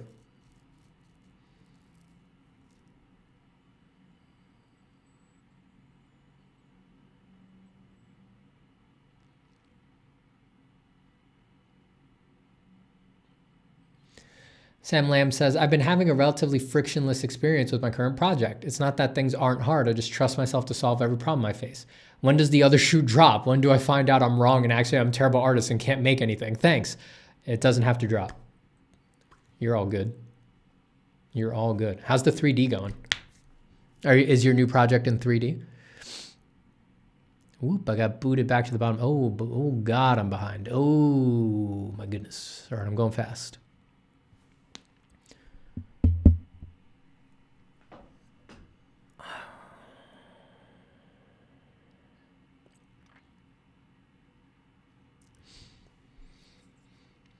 I'm now drawing on the iPad. It's so difficult for me to get used to the glass instead of the paper. They do sell some plastic screens you can put over it to add friction. I've actually always kind of liked the glassy feel. I don't like the fake texture. I'm so used to drawing on paper that I think my brain is like, ugh, it's fake. Don't, that's not what I'm here for. Like if I want that texture, I just go to paper, right? So don't give me that fake shit.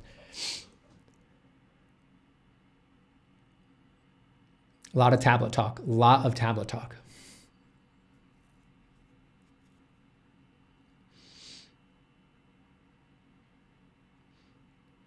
William says, I have one question. I have an old bamboo tablet. What would you recommend as another drawing tablet as upgrade? The Intuos, just one step up in the line. If you like the Wacom stuff, if the drivers are working for you. I left Wacom behind a couple years ago. I've just been using Huion stuff. My screen tablet is Huion, and the screenless tablet that I was using before that was also a Huion. Like I said, it's just for me, I'm like, just go for the cheaper stuff. Like, especially Cintiq. Don't get me started on Cintiqs. Oh my God. The dead pixels, the red pixels, it's good. It's a $4,000 drawing tablet that is good for 6 months, and then you need to send it back. Those things are horrible.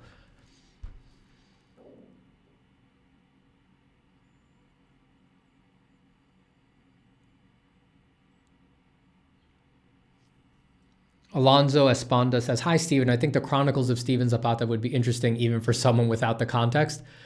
I don't know. A few people, maybe. I don't know. I don't think so. I think because you're already in it and you're already interested, it's difficult for you to see how out of context it would be. I don't know. I don't know. I would certainly have to, if it became real in that sense, I would certainly just have to be like, yes, I'm the world's most narcissistic motherfucker. I couldn't even come up with a character of a streamer who became the most important cloned person in cosmic history. It had to literally be me. It's just like the most wildly, craziestly narcissistic thing I could do. I'd just have to own it. I just have to. If anybody works in Netflix and you want to pay me millions of dollars for the Drawing Ascendant, the Eternal Chronicles of Steven Zapata, Lasting Legacy 1, Epic 1 IP, my email's open. Just don't. I mean, feel free to email, but I'm just going to, don't. If the number's less than 50 million, don't send the email. Let's just not waste our time. All right? But beyond that, send me the email. You work at Netflix, you work at Amazon Prime, you want to license the IP on very strict terms. I'm not going to let you option it for 60 million and then have it in production hell for 2 years. No fucking way. You've got 3 months to greenlight and have production running, or else I keep all the money and the rights revert to me. Okay? If that sounds good to you, Apple TV Plus, send me the email. Send me the email. You read it here on the stream. Even people who don't know the context would find it interesting and deeply interesting, philosophically interesting. Yo, Steven, have you met a friend who drew like the gods but stopped drawing forever? Does it depress you when that happens? No. Actually, no, I don't think so. I don't know anyone who reached like the gods level who didn't keep making art. I know a few who stopped drawing, but they kept doing something artistic, like they moved to 3D modeling and stuff like that. But the design sense that would allow you to draw to the level of the gods, it's still coming through in the 3D. So to me, it's not like they stopped. They're still doing that. They're still making those choices. They're still creating those forms. They're still exercising the design sense. So I consider that to be a continuation.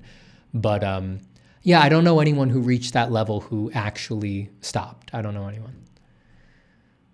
Unless it's like they retired, like they had to stop. They turned 90 years old and they're just like, I can't really sit and draw anymore. That's different, you know. We've certainly all heard stories like that, but like middle of life, like good drawing years ahead of them, no, I don't know anyone who hit the very high level and then quit.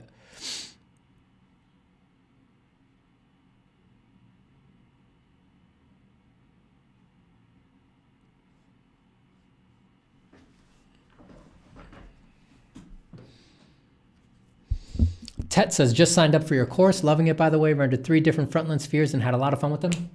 Now we're talking. Yes. Oh, yeah. Oh, yes. Ooh, that's what I like. That's what I like to hear.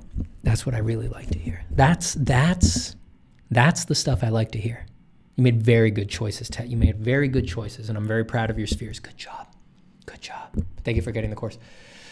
Sam Lem says, tech and more that this new tablet has more features, like touch, gestures, with my prior didn't. A paper-like surface and the software works better for me. Nice, dude. Nice.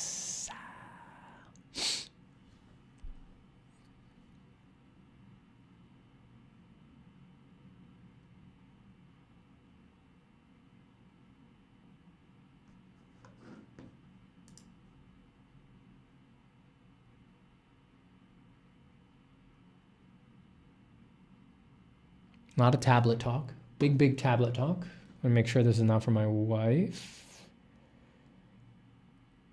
Nope. Wow, I love a stream of just chatting. I feel like I don't know, it just felt natural just because I haven't been around for, when was the last time I streamed? Was it 2 weeks ago? I would have said it was a week and a half ago. I feel like I streamed what? Last Monday? No, maybe I didn't. Was that when the news crew was here? I don't remember anymore. So yeah, it's been a bit. I just felt like I wanted to catch up. And I won't be around next week because I'll be on vacation. So, you know, got to answer questions. I mean, the drawing, it's like come on. You know how I draw. You know how I draw. It's more of the same world-class shit, you know? It's like, is that even surprising anymore?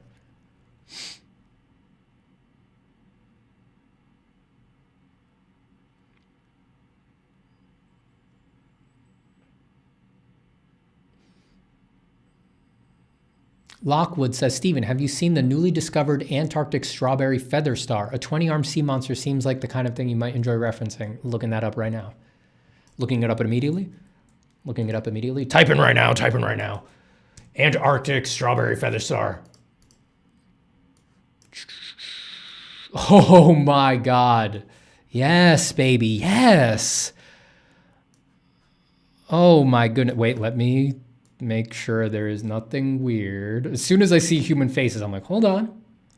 You never know when Google's gonna flash some body parts that are gonna get Stevie Boy a strike. All right, looks like we're above board here. All right, We're good here. Yeah, that rocks. I mean, that looks like face hugger material. God, that sucks. That sucks, dude. Oh, dude. Oh, God. I don't like that fleshy beige color. Well, this looks very... Is this it like desiccated, like dried out? I don't know. I like it. Thanks for the hot tip. I love me some strange aquatic animals, I tell you. Thanks for the hot tip. I wish there was a Tinder for just matching with horrifying deep sea creatures. I just want to like swipe left and right on like not horrifying enough, not horrifying enough. Ooh, horrifying enough. Someone should make that app. You'd make billions, obviously. Super broad appeal, important cultural touchstone. Common user 123 says, hi, Stephen, do you have any advice on how to stop worrying about things like style? Advice on how to stop worrying. Just really investigate it. Don't just let the anxiety drive you. Just ask yourself, okay, why am I worrying about this? What do I think these people would think? Do I really expect I would get some sort of comment on it? Just like really think it through all the way. And every time you find that, it makes no sense. It makes no sense to be worried about that stuff. Just do what makes you happy, you know?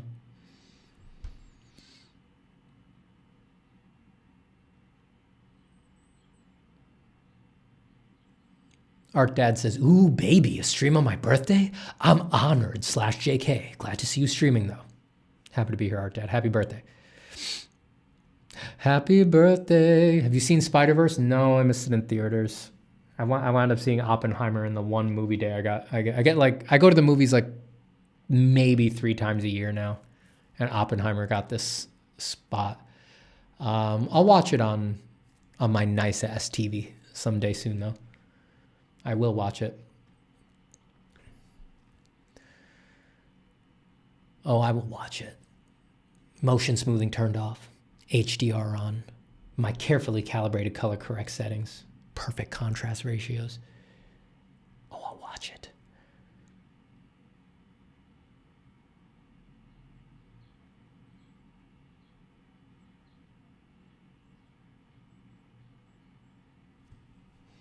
Did you like Prometheus? I did. Again, I'm not going to say...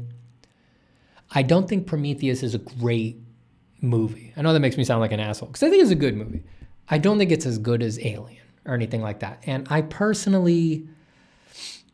I've never been a fan of the soft reboot doing the beats of the thing you're rebooting thing. Like, I really didn't like that. I know a lot of people experience that as fun and fan service, and it's like, oh, I get what they're doing. It's just like the movie I watched.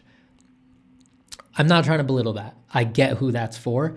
It has never been for me, to the capacity that like that was a huge bummer for me. It like really hurt the movie for me. Like when I first watched it, feeling the beats recur is just like, you know, I'm 20 minutes in, I'm just like, this sucks. Like I wish this wasn't, why can't it just be new, you know? And that happens for me with Star Wars. I did not like, you know, Force Awakens or whatever it was. Like same thing. Once I saw, it's like once you know it's just the beats of the thing they're rebooting again, you're just like, I could just walk out of the theater now. Like, why am I doing this? Like, ugh.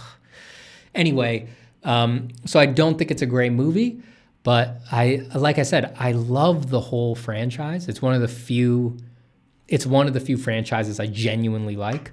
So I still like the ideas in it. You know, I think the ideas are really cool. You know, just I love how much of the story is an AI dealing with aliens, and it's just like humans are cut out in the middle. It's just like, dude, because you know, that's a sci-fi novel level of conceit for a story that is rare to see in movies. You know, if you read sci-fi novels, they tend to be more up their own asses than movies can bear to be, just because they need to be for a wider audience. And I like that tone. I like when a story is really up its own ass, because it's like, if I bought it, I'm going to read it. Like, give me something wild, give me something weird. And I just thought that was such a sci-fi novel level conceit for that whole second part of the Alien arc, of just like this is really a story about AIs and aliens interacting, not really about humans. And it's just like humans are just like caught up in these things that are way bigger than them and will go on to dominate the universe way more than them. And I'm just like, that's a cool fucking idea. That is a very cool idea. Not a great movie. Not a great movie. In my opinion, I've still seen it like 4 times, even though I don't think it's a great movie.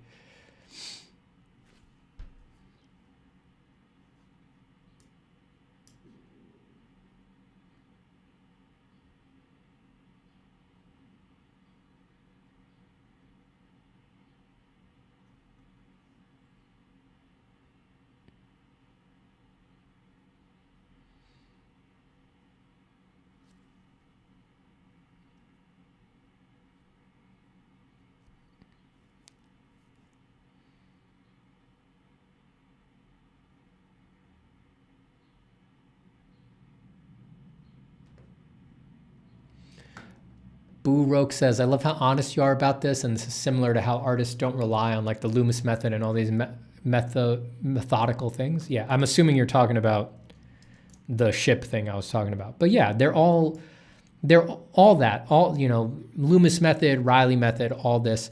They're all training wheels. They're just training wheels. Once you get the concept, you're not supposed to keep drawing like that. I'm sure Loomis did not do Loomis heads to draw his stuff.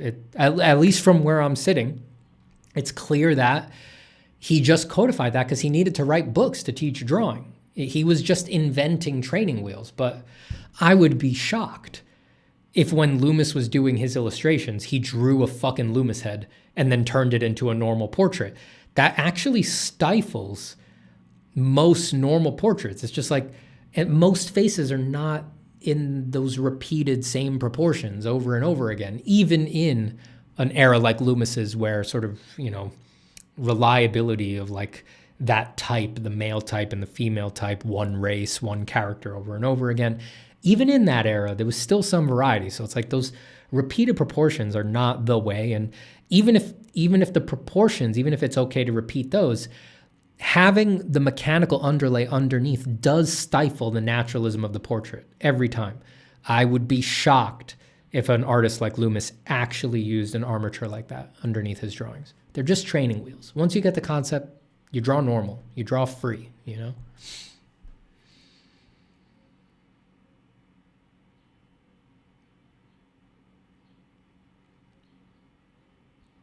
Daryl Grant says, I definitely consult my copy of How to Draw like a reference book whenever I'm confused about how to get something done at a certain angle. Really useful. Yes, it's good. All the books like that, How to Draw, Marcos Mateos Mestre's framed perspective books, I have them on my bookshelf. They're good reference. They're good for problem solving a particular issue that has come up. For the love of God, in the middle of a creative project, please, please, please make the pictures that you think you want to make. But they're great reference books. You use them like that. You use them to solve a problem. You're like, oh shit, I need to fix this ellipse. How do you make when you have a perspective system set up, how do you divide a square to give you the touch points for an ellipse? Oh, open it. Oh, that's right. It's like you're not supposed to do a book like that beginning to end. It's like, how are you going to memorize that? Like, you're not going to remember it in a month. Like, it doesn't matter that you did it once, right? It's just like you open it, you remind yourself when the problem comes up and you fix the problem, you move on and you keep being creative.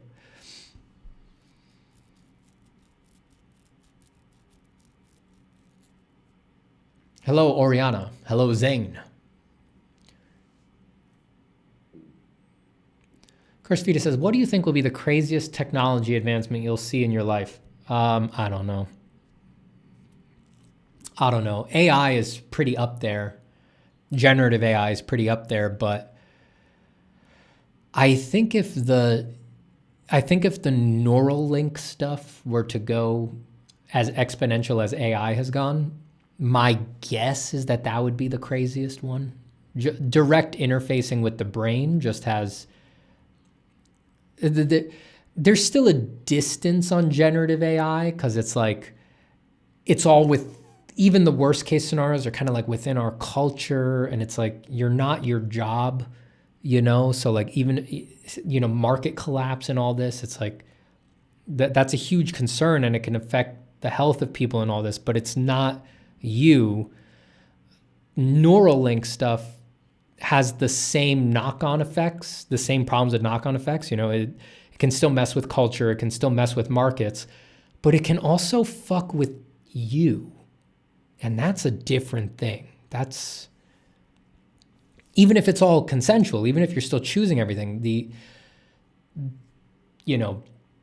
possibility of changing your actual moment-to-moment consciousness, that's a next level thing. If that were to happen, it's stupid to say like, that'll be the craziest technology I live through, but within the bounds of my imagination as limited by what is sort of a possibility now, that's my guess. If Neuralink stuff was to go have a big leap the way generative AI did, that'd be wild. That'd be scary stuff.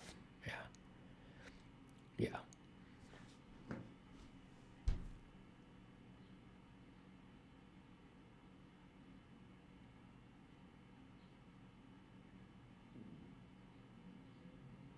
Mikolaj says, what philosophy books would you recommend about art? I am a crosser set on Myth of Sisyphus. It's not generally considered a philosophy book, but I think it is once you actually read it. Harold Speed's The Practice and Science of Drawing lays out some of the core ideas of why we interpret visuals the way we do.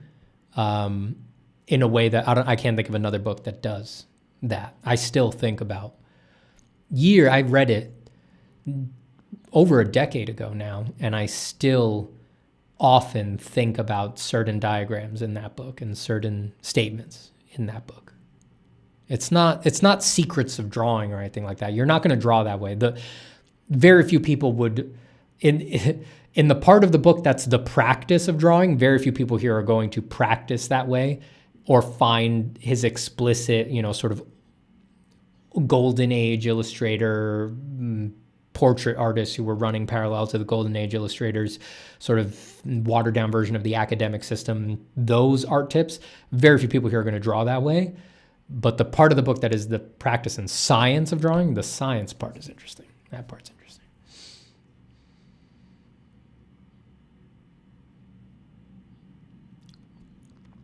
Sam Lamb says in response to, how's the 3D going? Still serving me in the ways I hoped it would since we last spoke. I'm finally continuing my Archangel series and starting in ZBrush and then painting over. Wish me luck. I am wishing you luck, baby. I am wishing you luck. I need some water.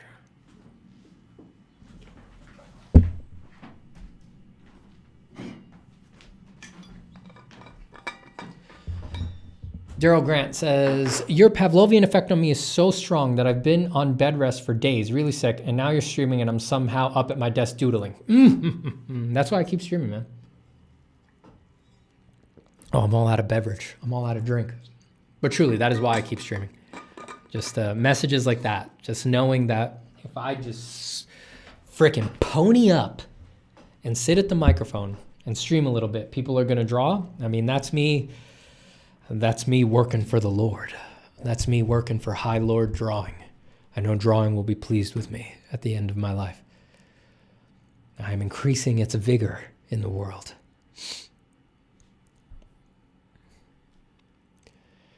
Hi, Steven. Do you watch any art streams on YouTube like yours? Not many. If I catch James on, modern day James, I'll usually pop in there silently. I won't chat in there or anything, but I will usually listen to James for a while, get a vibe on what he's up to. If I catch my friends on, if I catch Ahmed or Cynics or something like that streaming. Cynics I've been missing lately because he streams on Twitch, and I've had the notifications on Twitch turned off for a while. But not too much. I mean, I'm real busy these days, and just you get to the point where if you want to get stuff done, you got to kind of buckle down. If I'm not streaming, when I'm working on something, it's like I'm just working on it as most as I can, right? No music, no podcasts. I'm just doing the thing. I want to be as focused on it as possible. I don't always succeed at that, right? Sometimes I, you know, a podcast is out there. I'm just like, oh, I got to listen to it. And I'll put it on, but I do, you know, I don't consider that ideal. So usually, yeah, if I'm not streaming, I'm just like with the work as much as possible, you know, no distractions. I'm trying to connect with it as much as I can. Danny says, does the 100K coupon still work? It does not. Those days have come and gone. The sale is over. Thanks, everybody who picked up the course. Yeah, that was a nice way to celebrate 100K. Thanks again, everybody, for getting me to 100K subscribers. My silver play button is supposed to get here on Saturday, I think. And I think I'm not going to... My vacation starts on Sunday, but I'm going to be... I don't think I'll be home on Saturday. I'm going to be somewhere else prepping for vacation. So I hope that they leave it at the door and they don't require a signature, because if they do, it'll get bounced back to UPS for a whole week, and they'll probably wind up sending it back to sender. And then that will have wasted my coupon code for my no charge inscription play button thing, and it'll probably be gone forever. I probably won't go through the effort of going through customer support and being like, look, you don't understand, I got kicked back again.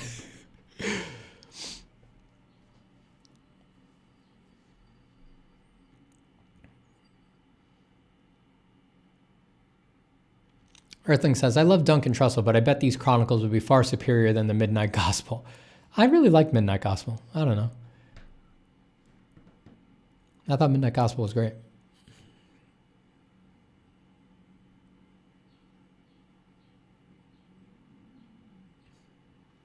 What are all the fundamentals do you teach in your course? My course is really only focused on one fundamental, form, the creation of form.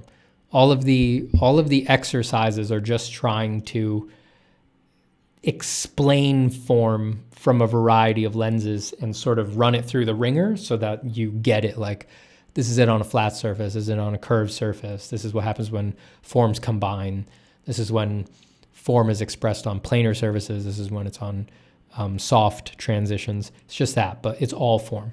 It's just form is such a big fundamental that it takes a lot to actually elaborate on it in a detailed way.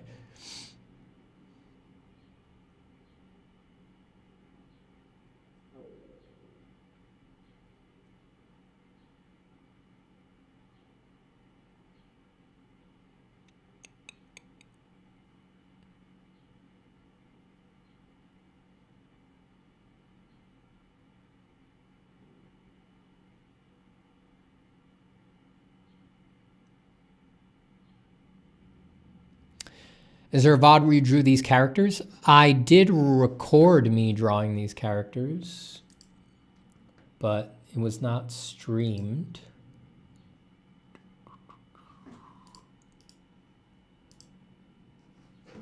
No.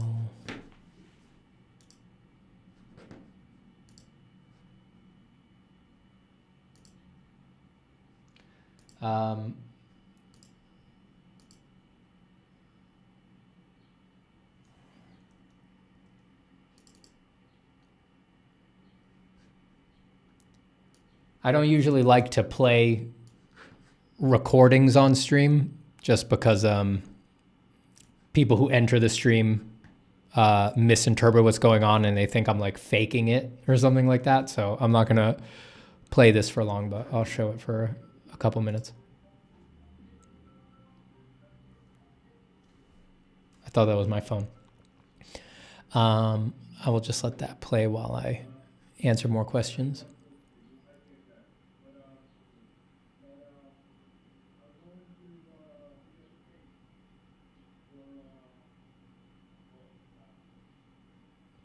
Reynola Dominguez says, I got to say that I draw much faster and I seem much more productive when I work along with your streams. Thanks. That's why I'm here.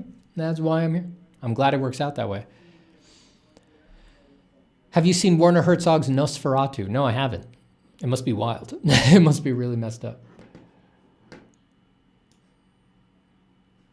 I bet it's crazy.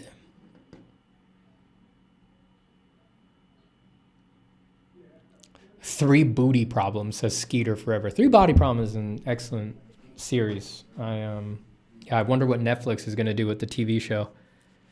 We'll see how good it is. It's a really big thing to try to turn into a TV show. Steven is hot. You too, Mihail. Earthling Official says, apparently a lot of dialogue was left out with the engineers in the beginning, and really the story should have been more about them. Yeah, I've watched a lot of the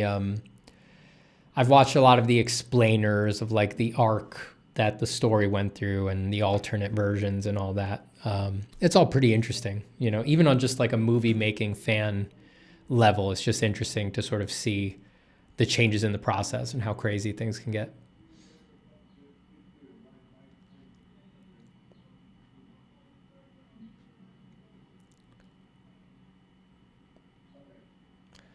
Miho says, I had to say it. That's why I never watch him directly during his streams. I just can't focus and do nothing besides gaze into his ungodly beauty and presence.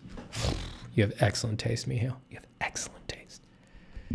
Being obsessed with me is a sign of your sharp intelligence and your alacrity with good decision making. I mean, you have ultra refined, excellent taste, truly.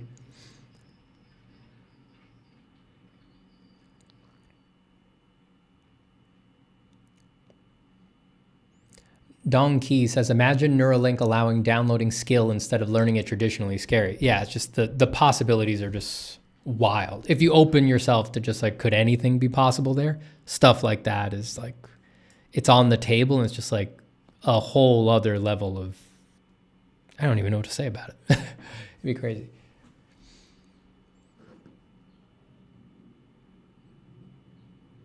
Joseph Mazziliano. How you doing, buddy?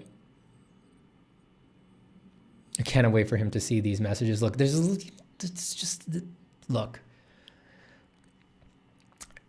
The simping is a bit much, all right? Especially because I'm not even sitting here in pink LED lighting, wearing cat girl ears and, you know, plastic little fangs and wearing thigh-high stockings and kicking my legs up on my table. I'm not doing that.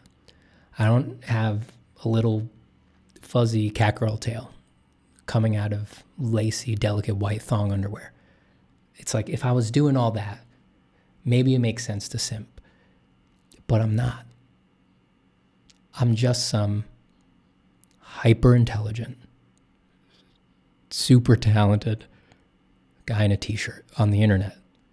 So it just doesn't seem the right context for simping. It doesn't. It's a bit much. It's a bit much.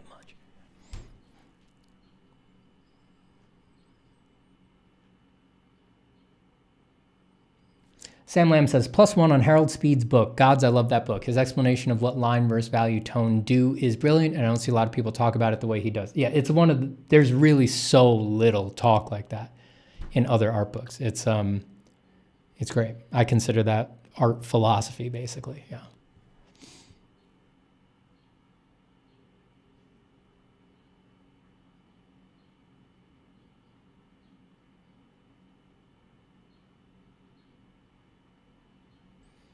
Alonzo says, I'm working on the biggest drawing I've ever done right now, and it feels like it will never be finished. Progress is very slow.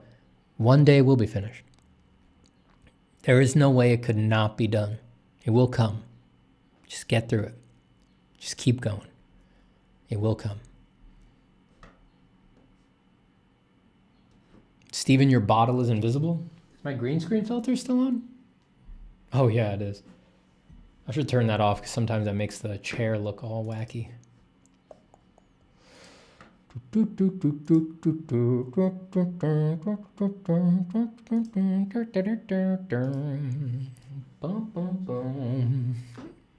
Yeah, we're all good now. I'm cool with the fun, I'm cool with the scratching and biting, doing it right, doing it right.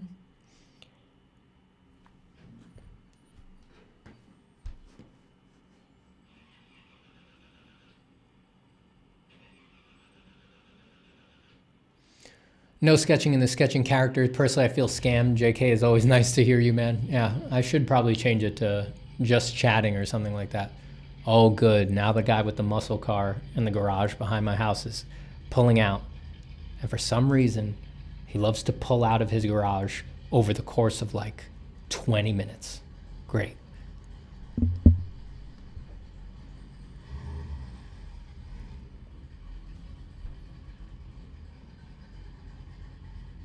Goodbye, Sam. Good to talk to you, man.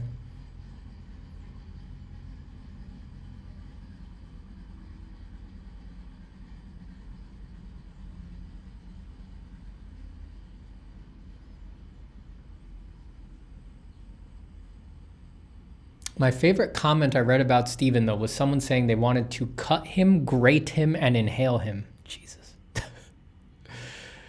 That'd be a potent drug. I mean, damn.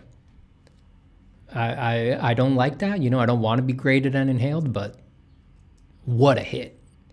You know? Dude, it'd be intense. It would be intense.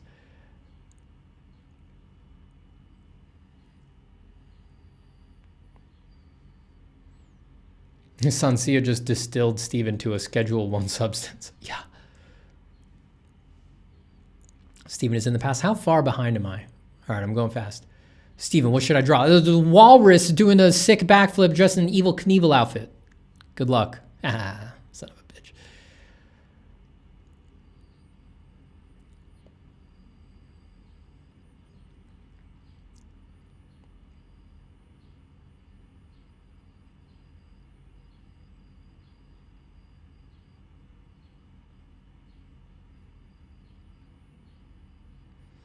Sense of Wonder says, oh my God, I want to buy this anime Steven waifu version with cat ears and stockings. I'll buy the print. I'll buy an altar, or I'll build an altar around it in my studio. Oh boy. Oh boy. Sarandosil said, never occurred to me the Loomis, Riley, etc. stuff was more than training wheels, but guess now I understand why my head drawing teacher did a demo, how she normally draws without using them 1 week. Yeah, for some people, they get it. Just right off the bat, it's for some reason, maybe they've heard the idea discussed before. They know from the beginning that it's not forever. But a lot of that stuff doesn't get talked about in art, so a lot of people don't know it, you know, and they think they're supposed to draw that way, that that's the right way to draw, the best way to draw. And that's a problem.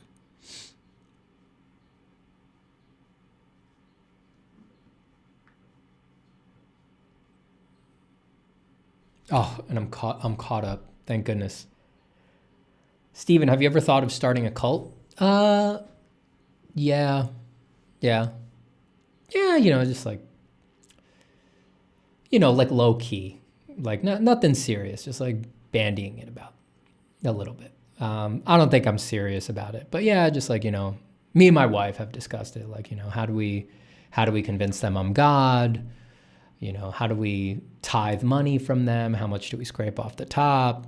How do we make sure that it's mostly celebrities who are involved?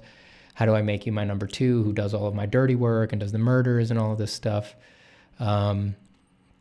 We also talk about the smartest way to do a cult because, you know, I'm like, you know, if I'm going to do it, I'm going to do it the best kind of a guy. So, you know, we talk about like, first thing to understand is every cult collapses. The number one mistake is you have sex with people. That's the number one. That's the mistake that all of these cult people do. Everything's going fine. It's all good. Everybody's making money. People's lives are getting improved. They're all freaking out on all this mystical stuff. And then you sleep with somebody and it all falls apart. That's always what does it. So if you want to run a cult, there's one simple number one rule. Nothing hot about it. Can't have sex with anybody. That's what guarantees you're going to wind up in prison. No sex? Good. Money flows. Everybody's life is better. Spiritual experiences. You get to steal money from all these celebrities, get rich, drive around in Rolls Royces. I've got this thing figured out. I've got this thing figured out. I've watched all the cult leader documentaries, read a bunch of books on them, made charts, and I just found the one common overlap. The one mistake. You can't sleep with anybody. It's that simple. I don't know how people have missed it. If you just don't do that, they'll build you compounds, they'll buy you Rolexes, They'll work for free. They'll till the fields. They'll build the temples. They'll offer human sacrifices. Just keep your penis out of it. It's that simple.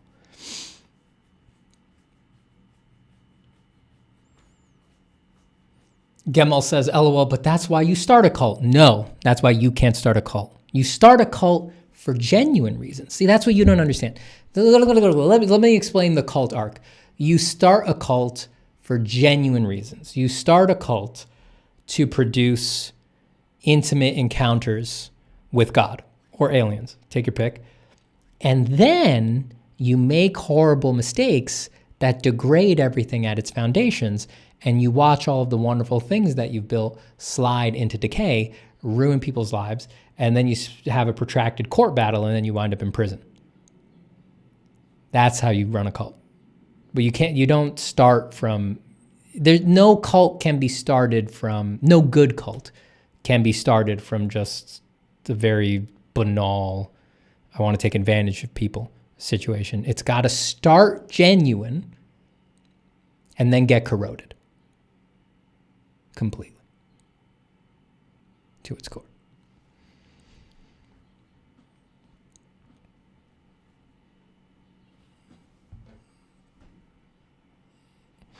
All right, folks. It is time to start putting dinner together. We've been live for 2.5 hours here, and I'm losing my voice because I've been talking this whole time instead of drawing. I thought I was going to draw today, but I haven't been around. We haven't been able to chat, and I won't be around next week, so I wanted to talk. Sue me. Oh my, wow, I'm sorry.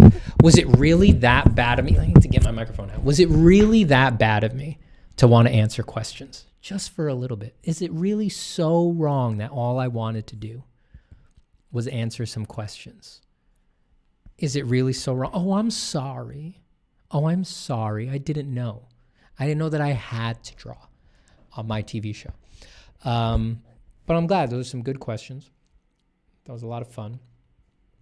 And yeah, so I will see y'all week after next.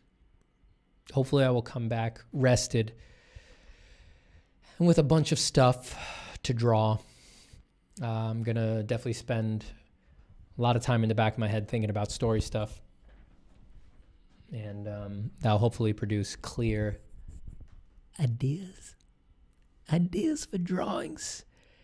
You know, you just want a big backlog of actual design goals that you're trying to hit to motivate the drawings.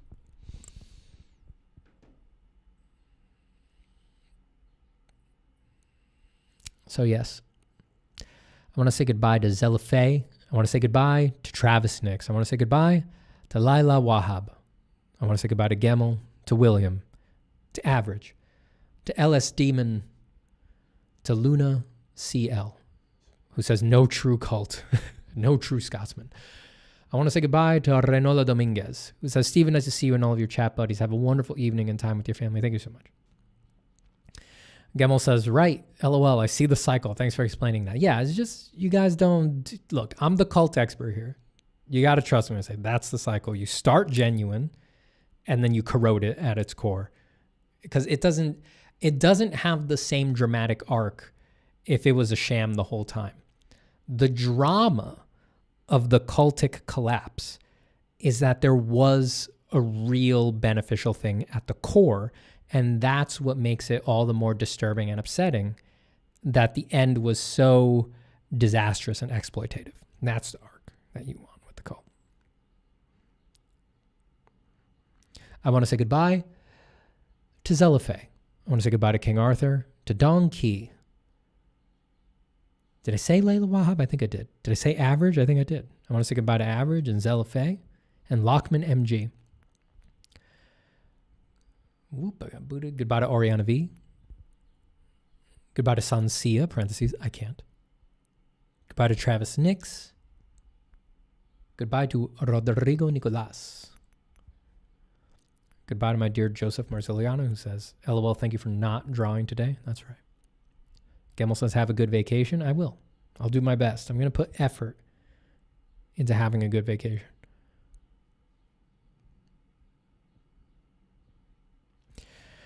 Goodbye to Corey. Goodbye to Daryl Grant. Goodbye to Mihail Simeonov. Goodbye to Carl Frank. Goodbye to Heine. Heine? Is it Heine like butt? Goodbye to Johnny the Artsy Fartsy. Goodbye to Kyle H. Goodbye to Cursed Fetus. Goodbye to Matej K. Goodbye to Travis Nix. Goodbye to Magnus Marshall.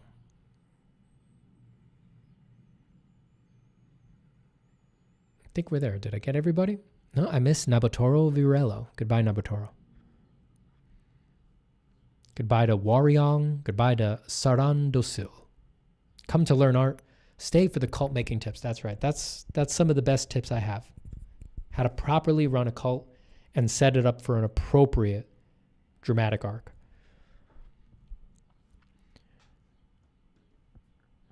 Goodbye to Hippo Tenusa. Goodbye to Zemi. Goodbye to Mark. Goodbye to Enrique Barranco. Goodbye to Cortation. Goodbye to Zelafe. Goodbye to Taha. Goodbye to Jack Foster, who says Steven is back. Hello, Steven. And I'm leaving. I am leaving right when he says hello. And it's time for me to go. Goodbye to Andre Viana Machado. Goodbye. And thank you for the well-wishing on my vacation. I'm wishing you well.